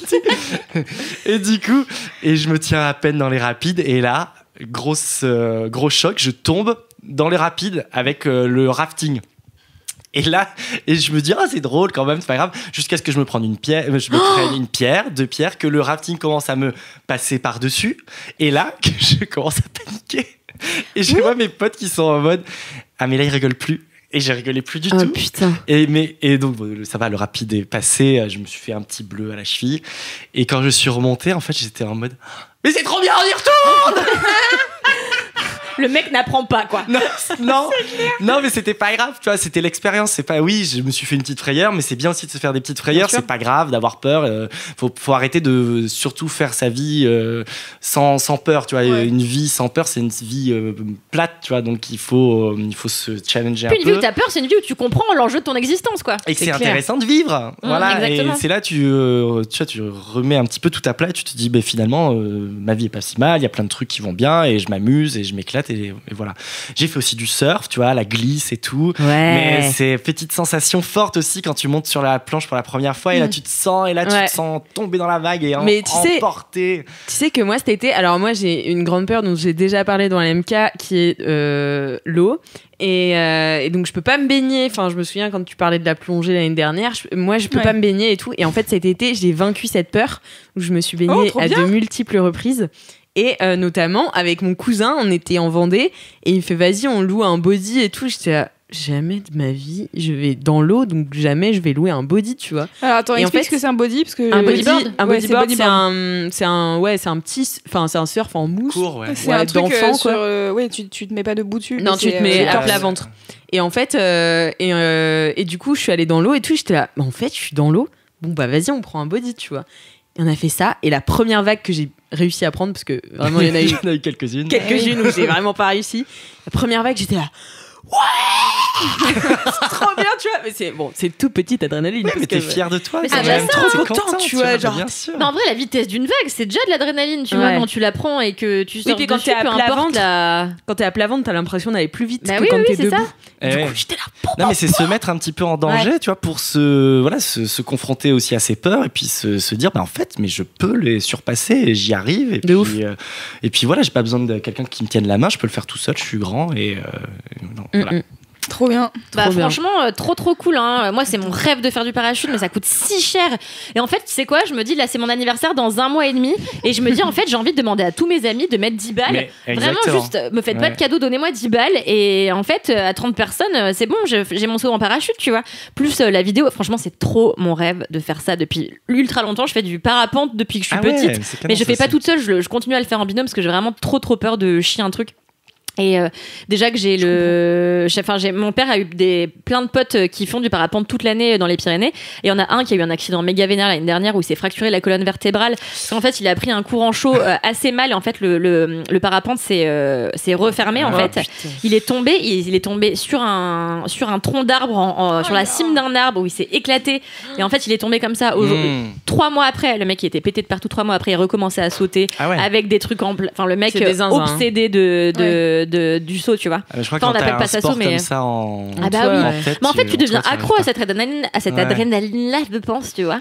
Donc, moi, c'est vraiment trop mon rêve de faire ça. Putain, j'ai trop envie de faire ça. Mais franchement, lance-toi parce que moi j'ai trop attendu. Maintenant, je regrette. Je me dis, j'aurais dû faire Tous les ans. Ouais, mais peut-être des sessions ou des trucs où après tu peux sauter seul.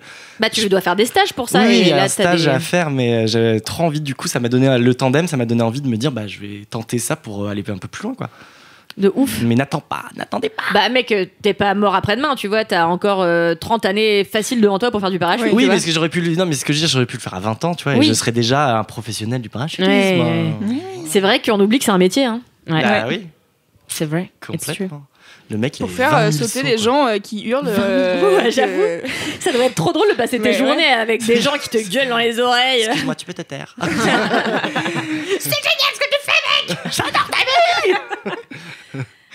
Bah, merci beaucoup Cyril en tout cas Mais pour ce avec gros plaisir. kiff Ouais, qui donne envie. J'ai envie d'en faire avec toi. J'ai envie de faire toute ma Allez. vie avec toi maintenant. Oh, bien. On va acheter une maison en Grèce Bah, moi, c'est prévu. Tu viendras Et avec faire moi des l'année enfants. prochaine. Trop bien. avec ta mère. et faire des enfants Avec ta mère. Tout soon. Bon, avant que vous fassiez des enfants avec la mère de Kalindi, je vais vous parler de mon gros kiff. Oui. Alors, mon Est-ce gros que c'est un kiff, télo ou pas? c'est un peu un télo, mais ça va. C'est moins un télo Est-ce que que c'est Delphine deux télos Seyrig. C'est 2 télos, 3 télos à la limite. Oh là Sorry, là. Mais il remplace Cédric à la perfection. Non, mais de ouf. De télo, c'est mon vraiment ment- une blague de c'est- Cédric. Ah non, c'est mais mon mentor. exactement. Et on me l'avait jamais faite. Mais vous non plus. Et je suis là. Ça va devenir ma blague préférée. J'en étais sûre. Oh non. Parce que moi, je suis en face d'elle toute la journée Mais oui, quand je même. Alors, je vais vous parler d'un film. Voilà. Ok. Qui sort au cinéma le 26 août, donc au moment où ce podcast sort, il est sorti depuis un jour. Ouais. Ça s'appelle Madame de Stéphane Riethauser. Riethauser. Je sais pas prononcer, il est suisse, mais j'imagine Suisse-allemand. que c'est du suisse-allemand. Voilà, c'est un nom un peu compliqué, mais le film s'appelle Madame et c'est très simple. Et ça, c'est accessible. Voilà.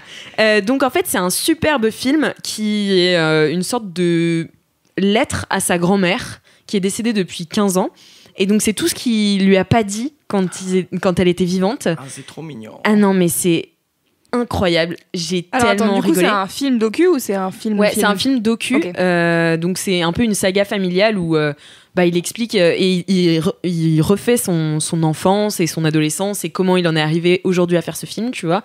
et sa grand-mère avec qui il avait une relation ultra fusionnelle.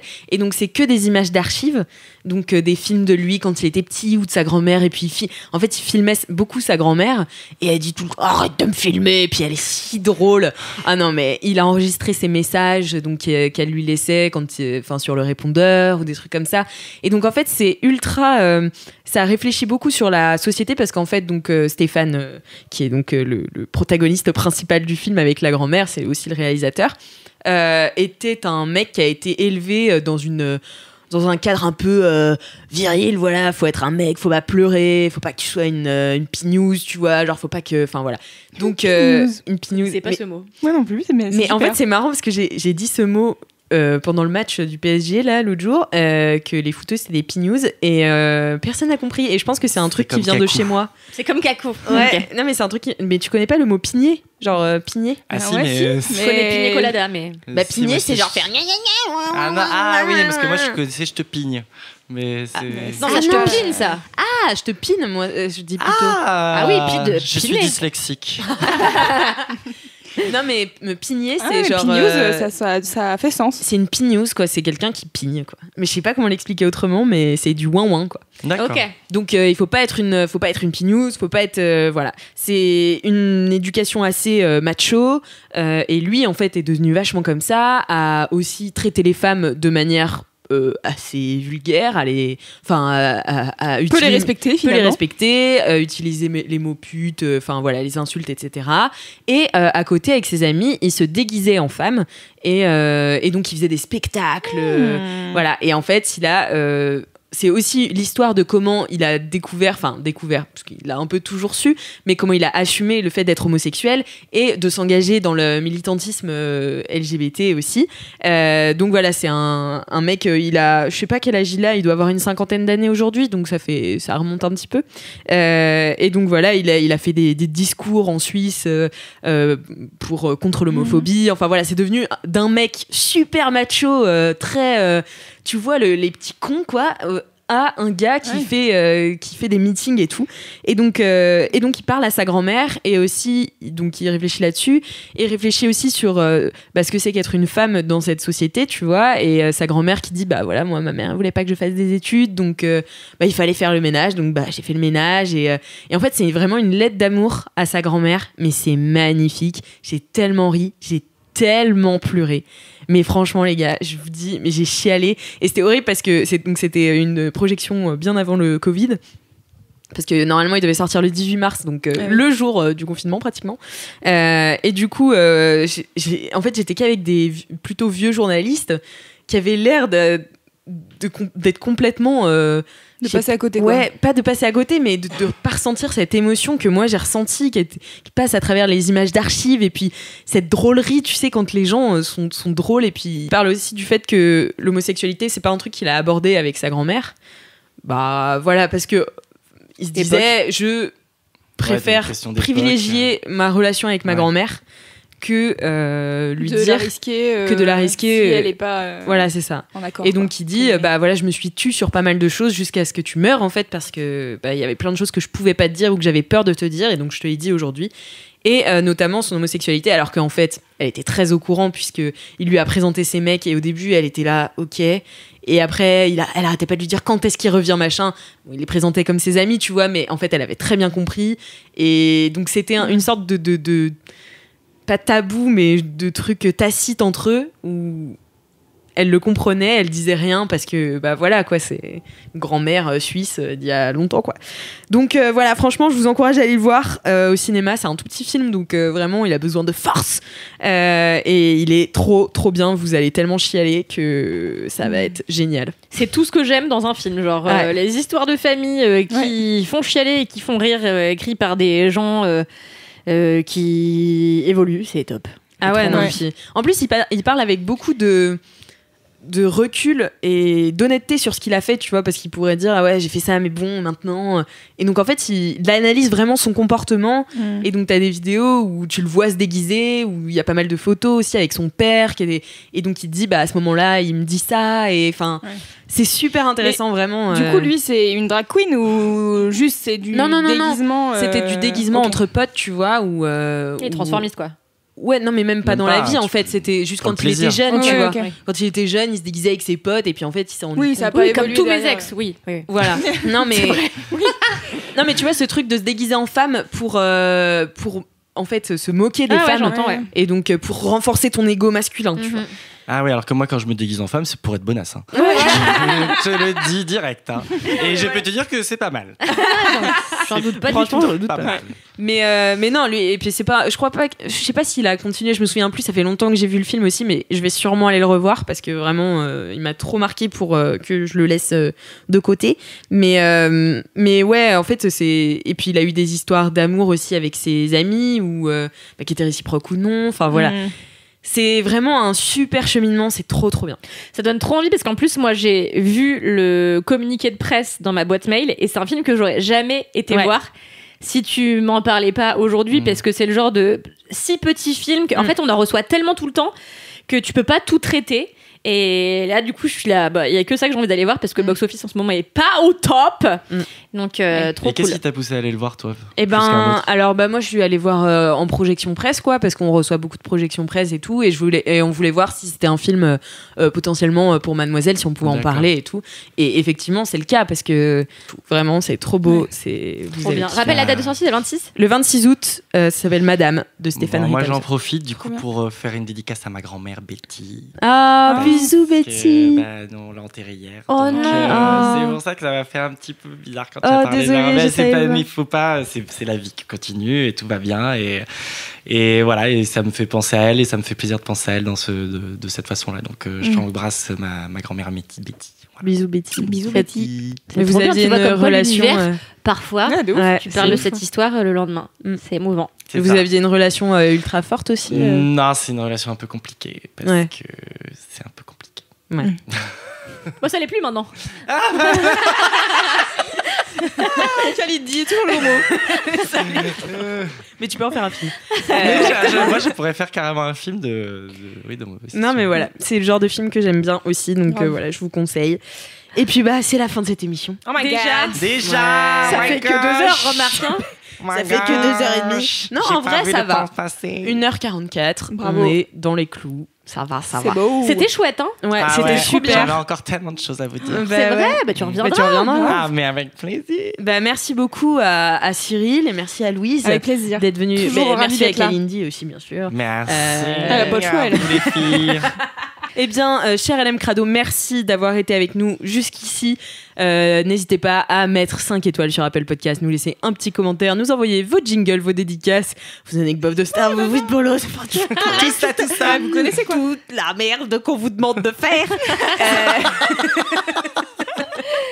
Pour que cette émission marche, car c'est grâce à vous qu'elle marche. Parlez-en aussi à vos copains et à vos copines autour de vous, car c'est ça qui marche dans le podcast. À vos polyamoureux aussi. À vos polyamoureux, à vos grands-mères, à vos costas, surtout à Costas. Surtout à costas. Et criez-le quand vous faites un saut en parachute pour que le monde l'entende. Et on va faire comme Cyril quand il était en parachute. En attendant la semaine prochaine.